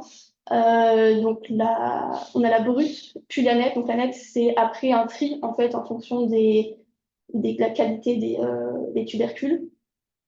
Et donc, la modalité élaguée a vraiment chuté, quoi, que ce soit en termes de quantité, mais aussi en nombre de tubercules. Donc ça peut être aussi lié du coup à un nombrage trop important, puisque aussi la modalité tétard, elle a très bien fonctionné. En revanche, c'est quand même à prendre avec du recul, puisque sur la modalité élaguée et sur la modalité contrôle, on a eu pas mal de problèmes du coup d'enherbement et de ravageurs. Donc c'est pour ça qu'ils sont un peu à regarder un peu enfin, on va voir si justement avec l'année 2024, ces résultats-là ils vont ressortir et si la modalité tétard, du coup, se révélera encore une bonne entre guillemets alternative comme sur arbre à tatouer. Et donc, pour terminer, donc, le projet continue en 2024 et donc on va refaire des nouveaux suivis avec notamment aussi l'approfondissement des autres espèces, notamment sur les résultats de récolte. Et au niveau du coup des problèmes d'enherbement, de ravageurs, il y aura un travail qui va être fait à la fois aussi avec le côté participatif d'expérimentation et aussi du coup potentiellement avec des indicateurs pour quantifier et qualifier pour quantifier en fait l'enherbement et aussi l'impact des ravageurs sur les cultures. Et enfin, un dernier travail qui pourrait être fait et qui serait intéressant de faire, c'est du coup travailler sur l'efficience hydrique de ces parcelles pour mieux se rendre compte en fait de comment utiliser l'eau sur les parcelles agroforestières. Voilà, merci. Si vous avez des questions, n'hésitez pas. Je ne sais pas s'il y en a déjà dans le chat. Dans le chat, on a grosso modo répondu à la plupart des questions. S'il y a des personnes qui ont des questions en plus, vous pouvez... Il y en a une sur comment travailler sur l'efficience hydrique. Sur l'efficience hydrique, on s'y est penché un peu l'année dernière, mais on n'a pas eu le temps vraiment de mettre en place. Donc, il y aurait donc potentiellement donc, des bilans hydriques et on voudrait aussi réussir, du coup, quand il y a les bilans hydriques, à mieux suivre à la fois l'irrigation et aussi les précipitations, etc. Et il y avait aussi un travail sur les potentiels hydriques avec des chambres à pression. Et après, voilà, on commence tous à se réintéresser à ça. Mais c'est les premières idées qu'on avait.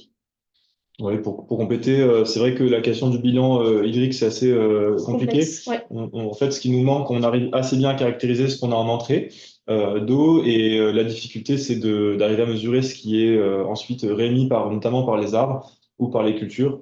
Donc, on avait travaillé un petit peu avec PSH à l'époque sur des mesures de flux de sève, notamment pour arriver à caractériser ces sorties-là. Mais on va dire qu'aujourd'hui, on est encore un peu en tâtonnement d'un point de vue méthodo. Voilà, donc on va essayer de travailler déjà un petit peu sur l'efficience de l'usage de l'eau, déjà en comparant peut-être des productions en kilos de légumes rapportés déjà à ce qu'on a comme entrée. Ça sera déjà pas mal. On a une question sur comment se pratique l'irrigation. Alors, aux terres de Roumassou, donc là sur la photo, c'est du goutte à goutte. À Durette, c'est de la micro-aspersion. Et sur la ferme du Colibri, c'est de l'aspersion aussi. Je ne sais pas si ça répond à la question.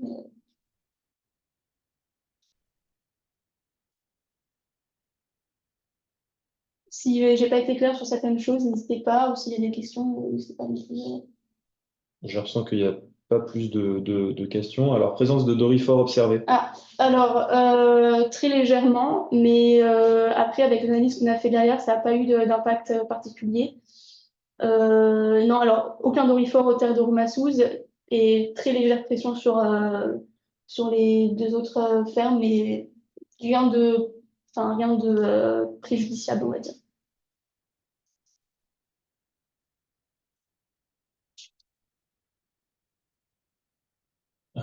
On a une question sur le verdissement des pommes de terre. Sur le verdissement, on n'a rien observé, non. Non, il n'y a pas eu de... Non, enfin, voilà, c'est quelque chose qu'on a regardé, du coup, après, on triait, du coup, les pommes de terre selon leur si elles étaient commercialisables ou non, et on a très peu eu de phénomène de verdissement. Donc, ouais. Ce qui est intéressant de relever quand même, c'est l'absence d'orifort sur les 3 fermes, parce que souvent, il y a quand même des envahissements assez importants. Ça serait un point à creuser par rapport à d'autres situations. Mais après, Il n'y aurait pas d'arbres du tout. ça a aussi été quelque chose qui a été très bien géré par, en tout cas, les maraîchers qui, qui, à force d'en faire, maintenant commencent mieux à maîtriser les invasions et savent, entre guillemets, quand il faut agir et à quel niveau. Et du coup, je pense que, après, peut-être, c'est sûr qu'il faudrait peut-être creuser ce côté ravageur aussi. Je pense qu'on a fini pour notre partie. Moi, je vais devoir m'en aller, donc je remercie tous ceux qui ont participé au webinaire. Je vais laisser du coup voilà, les collègues poursuivre. Merci à tous et à toutes. Merci. Est-ce que c'est moi qui interviens après? Oui, tout à fait. C'est à Ok. toi, François. Alors, on va enchaîner donc sur quelques aspects autour de la biodiversité. C'était une des questions attendues par les maraîchers, donc à l'époque de Smart, quand on leur avait demandé un peu quels étaient leurs objectifs pour mettre en place des arbres dans le système, hein. Une des attentes un peu fortes, c'était recréer de la biodiversité, à la fois bien sûr pour abriter des auxiliaires, mais aussi de la biodiversité ordinaire qui va donc simplement sans avoir d'impact positif ou négatif sur le système. Et donc on a essayé d'objectiver, comme on dit dans notre jargon, de voir un peu comment ça se comportait. Donc on a utilisé dans le cadre du projet Smart différents outils assez simples, encore une fois, puisque l'objectif c'était d'inciter les maraîchers à faire ces suivis simplifiés. Donc, on a travaillé avec les protocoles OAB, donc Observatoire agricole de la biodiversité, avec des simples planches en bois qui sont posées dans le verger maraîcher, souvent sur la ligne d'arbres à différents endroits, qui permettent de quantifier et d'identifier un peu donc la faune du sol, hein, que ce soit des mollusques, des carabes, autres invertébrés, voire vertébrés aussi, hein, puisque ça peut arriver qu'on trouve des serpents ou des lézards ou des rongeurs parfois. On a travaillé aussi sur les pollinisateurs sauvages, donc qui sont aussi un indicateur de santé du milieu, donc avec ces petits tubes en carton. Donc à chaque fois, on en met une vingtaine ou une trentaine sur une parcelle. Et on suit ça entre février et l'été. On note le nombre de tubes qui sont complétés, remplis, c'est-à-dire obstrués par les abeilles qui vont pondre et qui vont fermer l'entrée du tube. Et selon le matériau qu'elles utilisent, soit de la boue, soit des feuilles mâchées, des morceaux de feuilles, des herbes, etc., on peut avoir une idée des familles d'abeilles sauvages qui sont présentes. Donc, si c'est quelque chose qui vous intéresse, c'est des choses qui sont assez faciles à mettre en œuvre et tout est bien expliqué sur le site de l'OAB. Et donc, on a fait des suivis sur 2 années du projet et on a comparé ça donc au référentiel national de Smart que vous voyez donc la croix bleue en bas à gauche. Donc, il faut avoir en tête que dans le référentiel national, il y a des parcelles de grandes cultures, il y a des parcelles de vergers classiques, il y a vraiment tous les systèmes de culture sont représentés. Donc, on a un niveau assez faible parce qu'on a aussi beaucoup de surfaces qui représentent des grandes cultures avec une capacité à abriter la biodiversité quand même réduite par rapport à des parcelles plus petites en maraîchage. Et donc, vous voyez que sur un total de 15 parcelles suivies dans le projet SMART, on a, en termes d'abondance et de diversité, on a un résultat plutôt positif comparé donc au référentiel national, aux moyennes nationales en arbo qui sont en violet ou aux moyennes en maraîchage qui sont plus diverses mais à des niveaux d'abondance plus faibles. Donc on a un potentiel lié à ces systèmes très diversifiés sur des petites surfaces, avec également des pratiques phytosanitaires évidemment qui vont aussi jouer sur cette biodiversité accueillie, quoi. On a d'autres, dans les suivis des invertébrés au niveau du sol, on a d'autres indications que les pratiques et la diversité cultivée améliorent les niveaux d'abondance pour des organismes décomposeurs de matière organique, pour des prédateurs au niveau du sol. Et bon, bah, quand on parle de biodiversité, on parle aussi de ravageurs. Donc, ça peut aussi avoir évidemment des impacts sur certains ravageurs qui peuvent être aussi légèrement augmentés.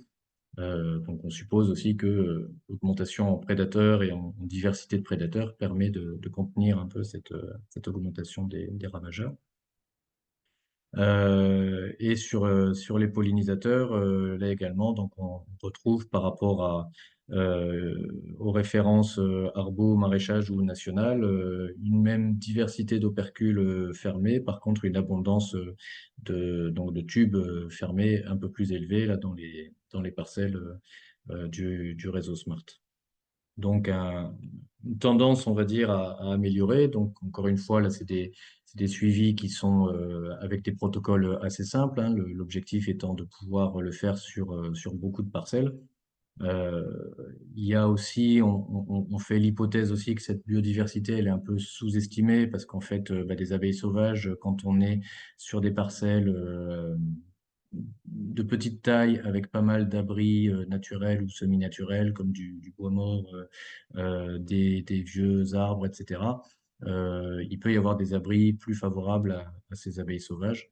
Donc en fait, la biodiversité qui est observée sous les planches ou dans les tubes ne représente pas l'ensemble de la biodiversité présente sur la parcelle ou sur l'exploitation, bien sûr, quoi. Donc, on considère peut-être que ces outils-là sous-estiment un peu le potentiel d'accueil de la biodiversité, quoi.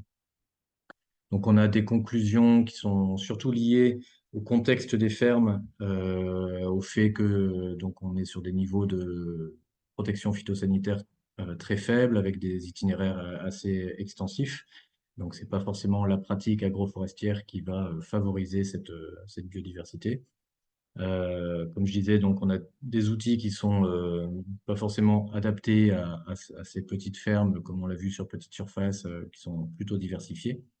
Donc le format participatif permet d'aller sur plus de parcelles, mais là aussi, ça ne permet pas vraiment de comprendre tous les processus et tous les auxiliaires présents dans les parcelles, hein. Ce n'était pas forcément l'objectif d'identifier les auxiliaires et les systèmes de régulation. Donc là, pour ça, il faut des travaux un peu plus poussés. Donc, il y a eu d'autres travaux qui ont été faits sur les oiseaux, hein. Vous savez que les oiseaux insectivores type mésange, notamment, sont des auxiliaires précieux aussi. Donc, sur la durette, on a travaillé avec un collègue de l'INRA qui est venu pendant 10 ans, de 2012 à 2022, et qui a fait des écoutes toujours au même endroit, 2 fois par année au printemps. Et donc, qui a montré à partir de 2012, où il y avait très peu de cultures sur le site de la Durette, donc c'était plutôt un site en friche à l'époque. Et paradoxalement, c'est à partir du moment où on a mis en place des cultures fruitières et maraîchères qu'on a eu donc une ressource alimentaire beaucoup plus importante et qu'on a significativement augmenté l'abondance en oiseaux et la richesse aussi en nombre d'espèces présentes sur le site de la Durette. Donc, on a fait un article l'année dernière dans Réussir fruits et légumes, hein, qui présente un peu le contexte et comment les espèces d'oiseaux ont suivi la diversification et l'augmentation de la ressource alimentaire sur le site, y compris les espèces de rapaces aussi, hein, qui ont été observées et qui sont aussi en augmentation grâce à des proies plus importantes. Et puis, sur les dernières années, donc dans le cadre du projet Ampusa, donc, qui a commencé en 2018 et avec des suivis en 2019, on a travaillé donc, à chiffrer ou à observer plus précisément la prédation des ravageurs en verger maraîcher. Donc, on a travaillé sur la Durette et sur 2 autres vergers maraîchers, donc la ferme du Colibri que vous avez vu et la ferme des possibles qui est dans le Vaucluse également, à proximité.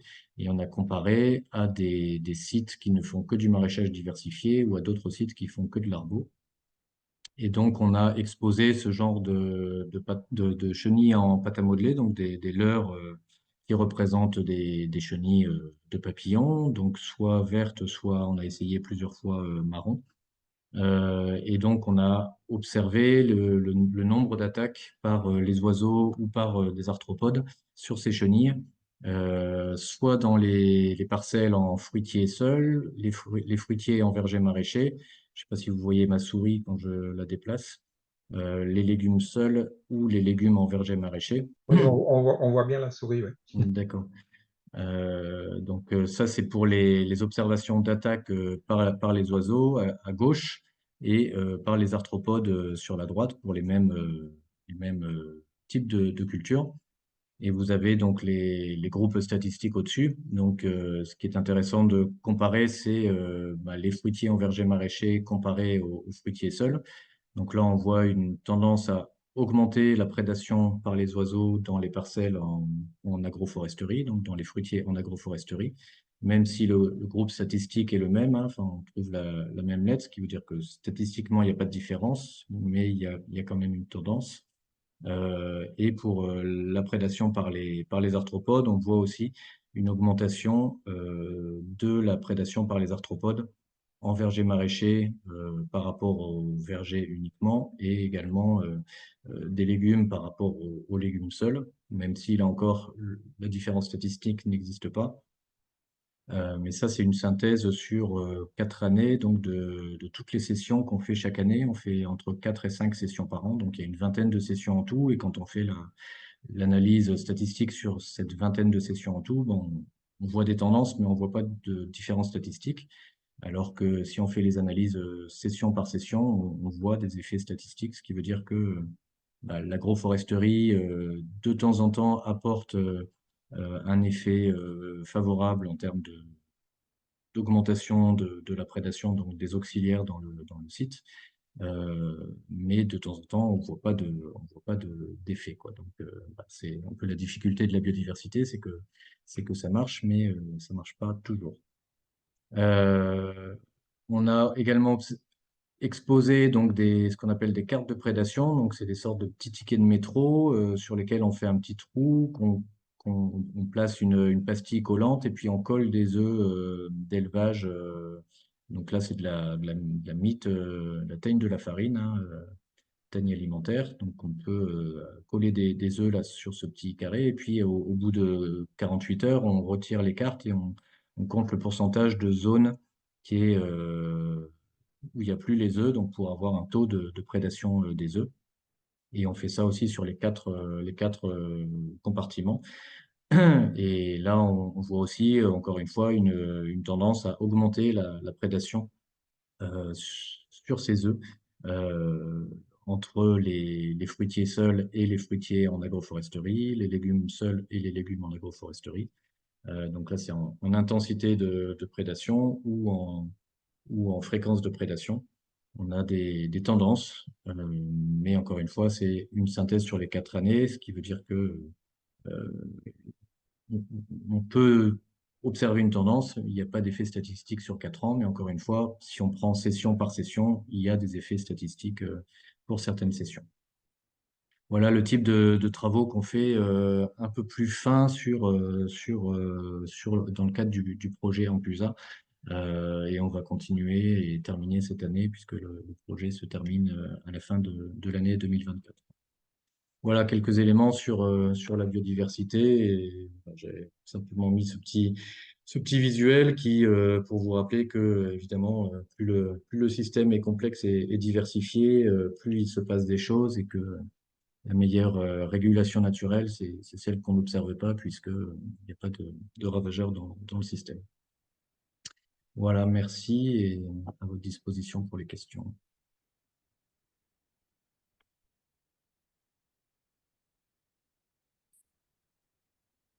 Apparemment, il n'y a pas de questions dans le chat, donc si quelqu'un veut poser une question, une ou deux questions, on peut les prendre.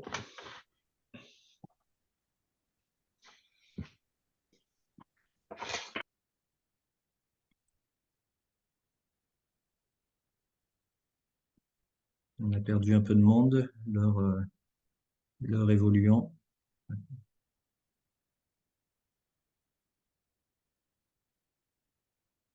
Non, mais il Eh ben, n'y a pas l'air, André, hein.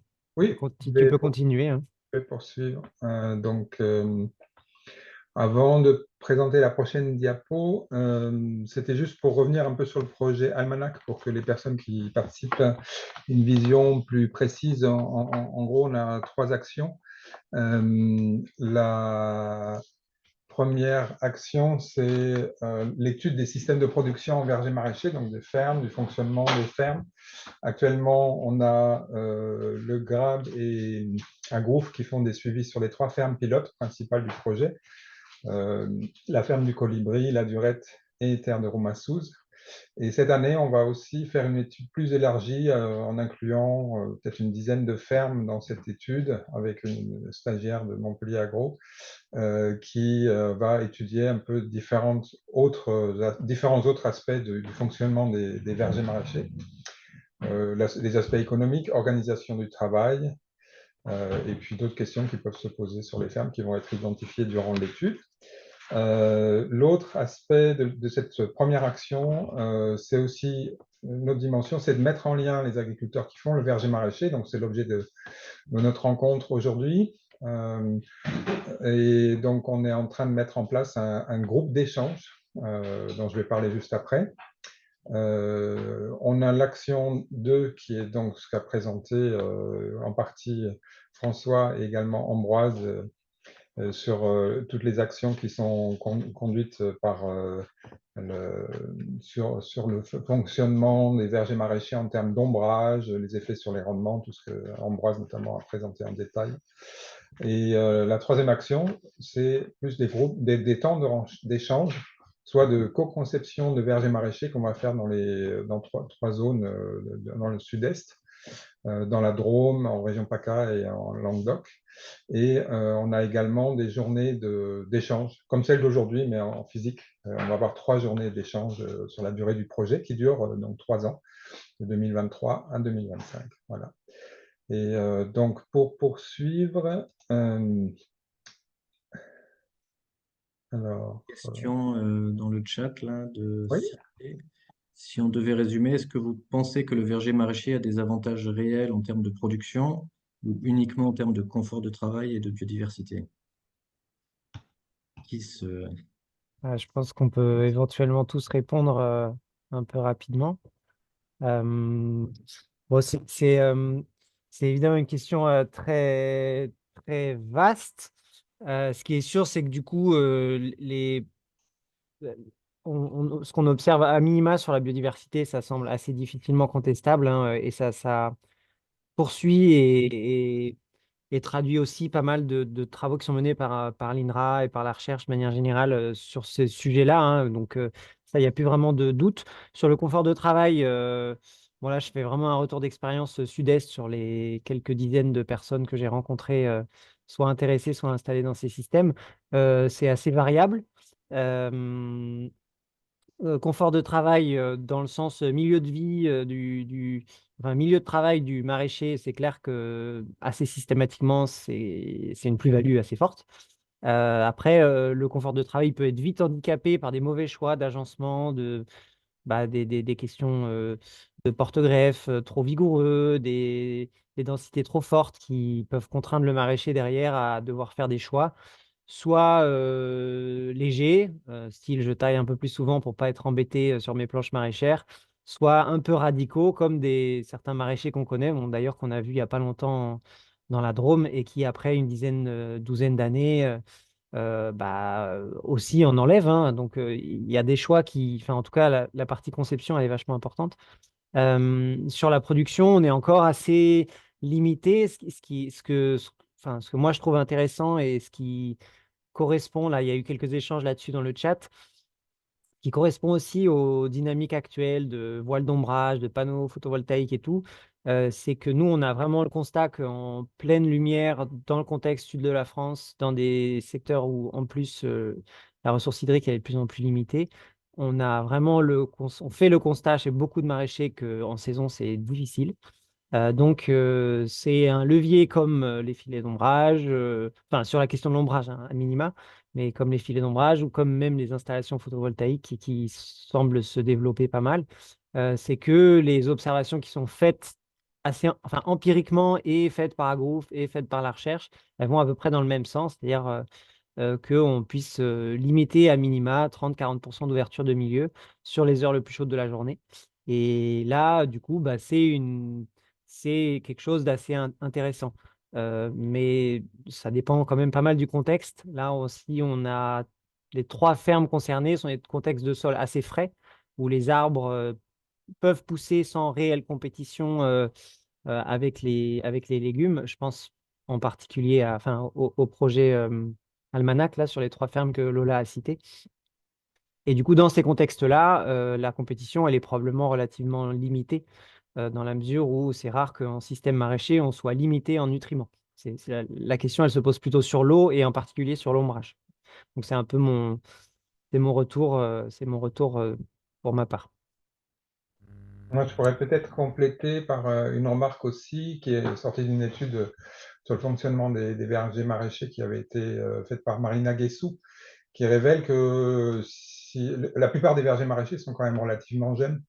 Et donc, ce n'était pas évident de voir des augmentations de rendement ou voilà, d'avoir des gros rendements même sur les arbres. Mais ce qui ressortait surtout, c'est que les maraîchers conduisaient leurs arbres comme des légumes. Il est un peu comme des cultures annuelles. Bon, quand ça va produire, je vais me tourner vers les arbres.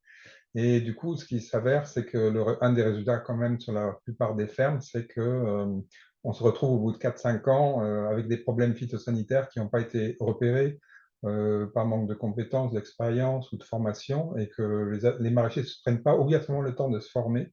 Donc là, un des grands conseils pour, si on veut vraiment mettre en place le verger maraîcher, c'est de prendre soin des arbres dès la plantation, dès la première année, vraiment de se renseigner, de se former sur comment je taille, comment je fais des traitements préventifs avant de devoir intervenir au bout de 5 ans en catastrophe sur des arbres qui sont très malades ou qui ont poussé un peu n'importe comment. Voilà. Ça ne veut pas dire qu'il faille absolument tailler, mais en tout cas, il faut avoir une certaine démarche et puis la mettre en œuvre. Ça, c'est quand même une des dimensions importantes.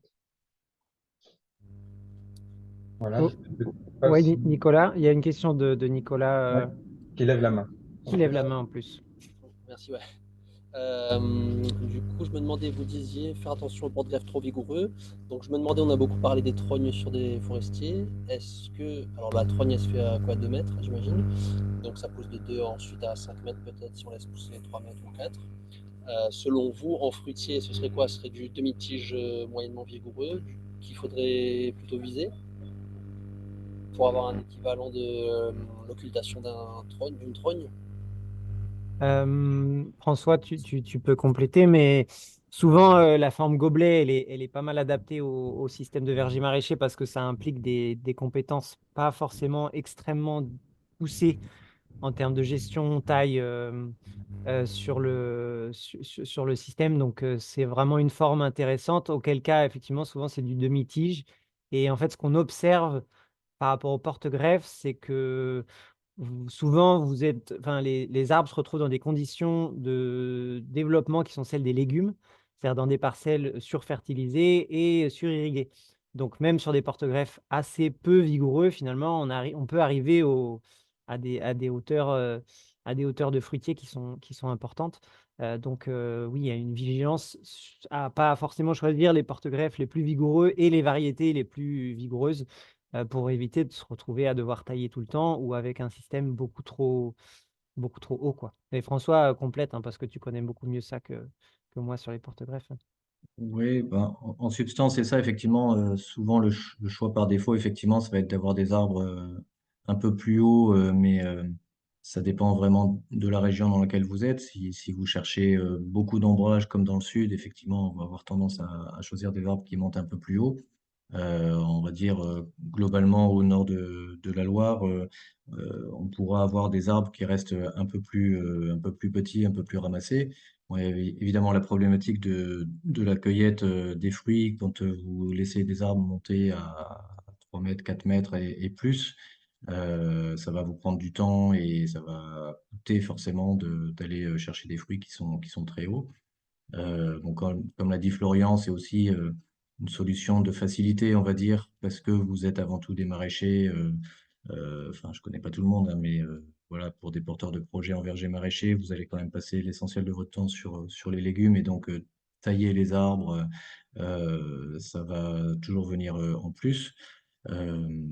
Certains maraîchers, néanmoins, font le choix de planter sur porte-greffe faible pour justement arriver à mieux tenir, mieux récolter. Mais ça suppose là de tailler les arbres, une taille de formation qui va demander un peu plus de temps, notamment les 2-3 premières années, parce qu'il faudra palisser les arbres et donc former la frondaison en axe quoi, pour équilibrer vos fruitiers et éviter qu'ils prennent trop de place sur la largeur, quoi. Donc, voilà. En général, on considère effectivement des arbres plutôt demi-tige, mais il y a quelques retours d'expérience de maraîchers qui partent aussi sur des porte-greffes plus faibles, liés, comme disait Florian, soit à des sols riches et donc qui vont aussi amener une pousse et une vigueur, soit aussi à des pratiques culturales qui peuvent aussi stimuler la vigueur. Il y a une question de Tanguy qui demande surfertiliser, pour quelle raison? Disons que s'ils sont dans des sols maraîchers et bien fertilisés, bon, ils peuvent avoir une croissance très forte. Il y a un autre point aussi qu'il faut prendre en considération, c'est chez certains maraîchers, il y a des rotations et parfois des parcelles en engrais verts qui ne sont pas irriguées. Et là, sur certaines fermes aussi, les arbres, du coup, ne sont pas irrigués pendant un an au moins. Et ça, c'est à éviter aussi. Il faut vraiment prévoir un système d'irrigation spécifique s'il y a des temps d'engrais verts, de jachère. Alors, la situation inverse de producteurs de fruitiers qui intègrent du maraîchage, ce n'est pas toujours évident parce qu'ils ont déjà une structure très resserrée, des arbres plantés à 5 mètres ou 6 mètres, 4 mètres 50, ce qui fait que souvent il y a trop d'ombrage déjà dans un verger comme ça et difficulté de passer pour faire des légumes entre les rangs puisqu'il y a beaucoup de traitements en arboriculture classique.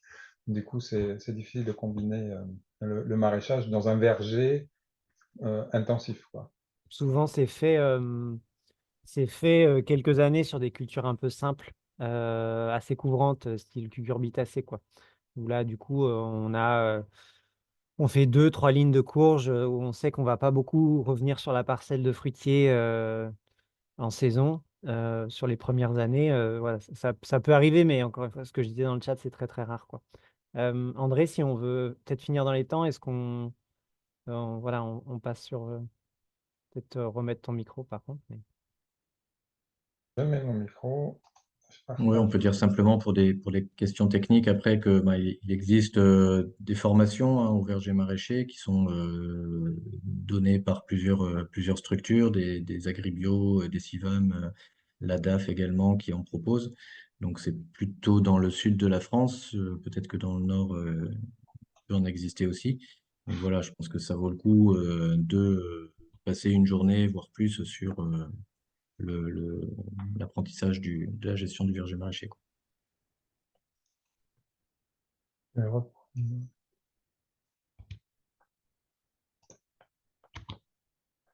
Voilà, je le mets en plein écran. Donc, pour finir, par rapport à ce qui nous rassemble aujourd'hui, donc André, tu es sur la mauvaise diap. Enfin, là, tu es sur le drive, en fait. d'accord, c'est étonnant Voilà. parce que j'avais sélectionné la bonne page. Tout à l'heure, si tu cherchais Gogo Carto, tout à l'heure, c'était bon. Là c'est bon. Attends, là c'est bon. Oui. Ok. Donc, pour donner un peu une idée pour comment poursuivre les échanges, donc on a deux niveaux. On a créé une carte sur Gogo Carto et le lien est assez simple, hein. Vous tapez Gogo Carto verger maraîcher, carte des vergers maraîchers, et ça apparaît directement. Donc actuellement, il y a une trentaine de fermes qui se sont enregistrées sur une carte, sur cette carte. Ce n'est pas une carte interactive, c'est juste une sorte de recensement pour se manifester, présenter son verger maraîcher, la taille de la ferme, la taille du verger maraîcher, les espèces et puis l'âge du verger, avec quelques commentaires aussi, il y a des questions qui sont posées. Il y a même une ferme qui s'est manifestée, qui s'est inscrite, qui est en Belgique. Donc ça, c'est le premier niveau. En allant sur ce lien-là, pour ceux qui ont envie de se manifester et de signaler qu'ils ont un verger maraîcher, vous pouvez vous inscrire sur cette carte. Donc ça, c'est le premier niveau. Je vais changer de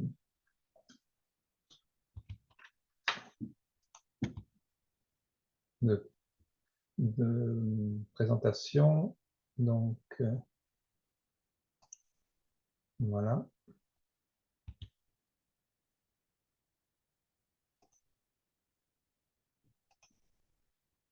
Et la suite, c'est donc sur le groupe GoGoCarto. Sur cette carte, on pose la question si vous voulez participer au groupe Landfiles. Donc là, on crée vraiment, dans ce cadre-là, avec Landfiles. Donc Nicolas Minari et Maeva ont créé un groupe d'échange entre les agriculteurs sur lequel... Alors, pour changer de page, je vais aller un peu vite. Sur lequel on va non seulement décrire un peu le fonctionnement de son verger maraîcher, la structure, mais on va pouvoir échanger des informations, donner en direct des photos de ce qui se passe dans son verger maraîcher, poser des questions. Ça, c'est le premier niveau. Donc là, ça peut se faire aussi bien sur l'ordinateur que sur le téléphone portable, pour ceux qui ont envie. Donc c'est pratique, ça permet de prendre des photos instantanément à la parcelle. Ou sinon, on peut prendre des photos, les transférer sur l'ordi et les transmettre le soir ensuite. Donc, ça permet d'animer ce groupe. Nous, dans le cadre du projet Almanac, on va animer le groupe. On va voir un peu, poser des questions, motiver les agriculteurs à communiquer un peu sur cette plateforme. On peut donc transmettre des informations sur les fermes. Donc là, c'est un peu... Voilà, pardon. Et on peut aussi faire des suivis sur des sujets donnés, donc des thèmes qu'on pourra définir avec les agriculteurs du groupe. On veut suivre la façon de gérer la bande enherbée, ou même les traitements sur les fruitiers, la combinaison des légumes et des arbres fruitiers, tous les thèmes qui pourront ressortir. Ce n'est pas obligatoirement nous qui allons les définir, mais on va les définir avec vous.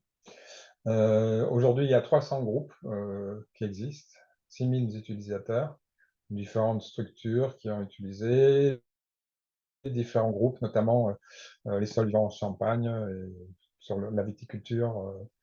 On peut donc arriver à communiquer entre utilisateurs, entre différentes fermes et après entre groupes également.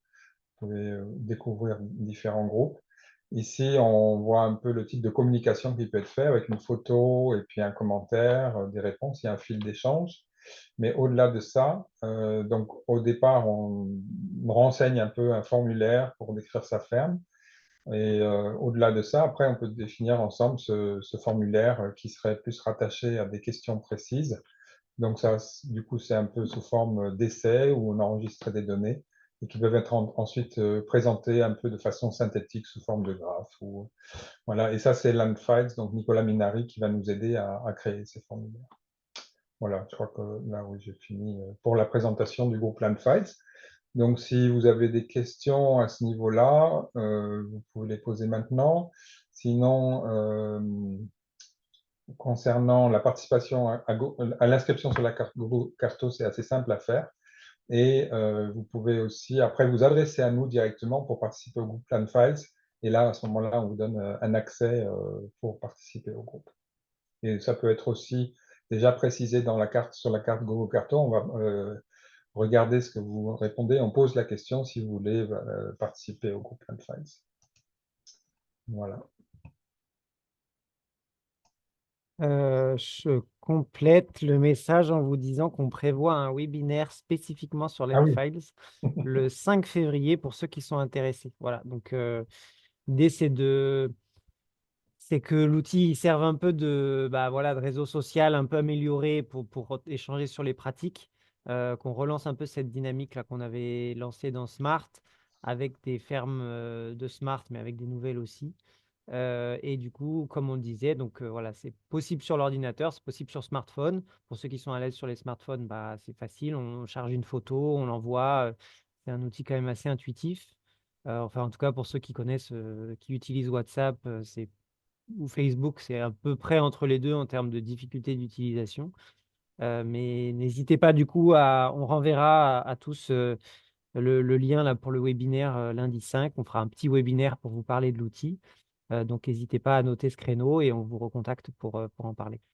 Oui, du coup, ce webinaire, c'est le webinaire de lancement du groupe Landfiles, en fait. Mm.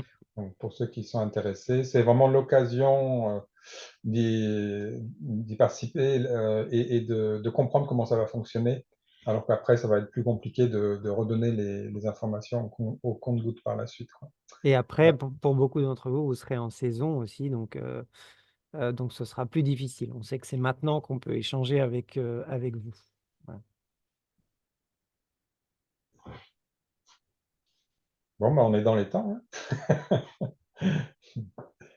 19h. Ouais, François, pour toi, c'est On est bon? bon, oui. Ok. Merci à tous. Est-ce accessible aux essais? Euh, Landfiles? Oui. voilà. Oui, pour des essais simples, oui. Ouais. André, tu conclus? Oui. Je vous remercie tous beaucoup pour votre participation et pour cette rencontre aujourd'hui.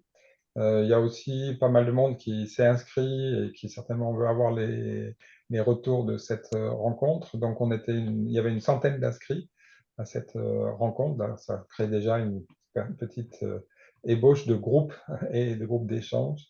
Et on vous remercie beaucoup pour votre participation aujourd'hui et on espère vous retrouver à d'autres occasions. Oui, ça va être un peu tard, je pense, Lucie, pour se présenter. Il y avait pas mal d'agriculteurs ou porteurs de projets qui étaient inscrits, mais effectivement, on avait peur d'être un peu trop nombreux pour que tout le monde puisse se présenter. Mais c'est vrai que ce serait intéressant pour faire du lien, de savoir d'où vous étiez et quel projet vous aviez. D'où l'intérêt du coup de revenir le 5 février, peut-être en plus petit comité, Oui, et tellement. puis pouvoir un petit peu plus échanger entre nous et donner un peu plus la parole. On est désolé sur le format, mais c'est vrai que quand on a vu qu'il y avait 100 inscrits, on préfère passer par le chat. Voilà. Oui, puis le 5, ça sera vraiment pour ceux qui veulent vraiment échanger et faire connaissance. Ça sera peut-être pas encore là où on va faire un tour approfondi, mais à la suite de ça, je pense qu'on pourra organiser vraiment une rencontre ouais, qui laissera plus de temps à l'expression de chacun et pour vraiment faire connaissance au sein de ce groupe qui est en train de se constituer. Et donc, quel stade de projet, là, bon, juste avant, quel stade de projet vous intéresse? Je dirais un peu tous, parce que en fait, pour certains, c'est beaucoup de questions, la création d'un verger maraîcher, ou bien en faire un ou pas en faire un. Donc, nous, l'idée qu'on a, c'est de pouvoir profiter un peu de l'expérience des vieux vergers maraîchers, là, qu'on connaît un peu plus, qui sont dans nos réseaux, qui participent à l'Enfiles, et de pouvoir mobiliser des plus jeunes vergers maraîchers, à la fois sur la conception, pour peut-être éviter les erreurs des anciens, et peut-être imaginer de nouveaux modèles, nouveaux schémas avec tous ces enseignements-là.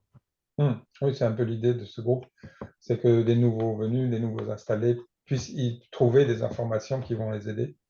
Et surtout si vous êtes en phase de démarrage, ce sera l'occasion d'entendre les témoignages des plus anciens, quoi.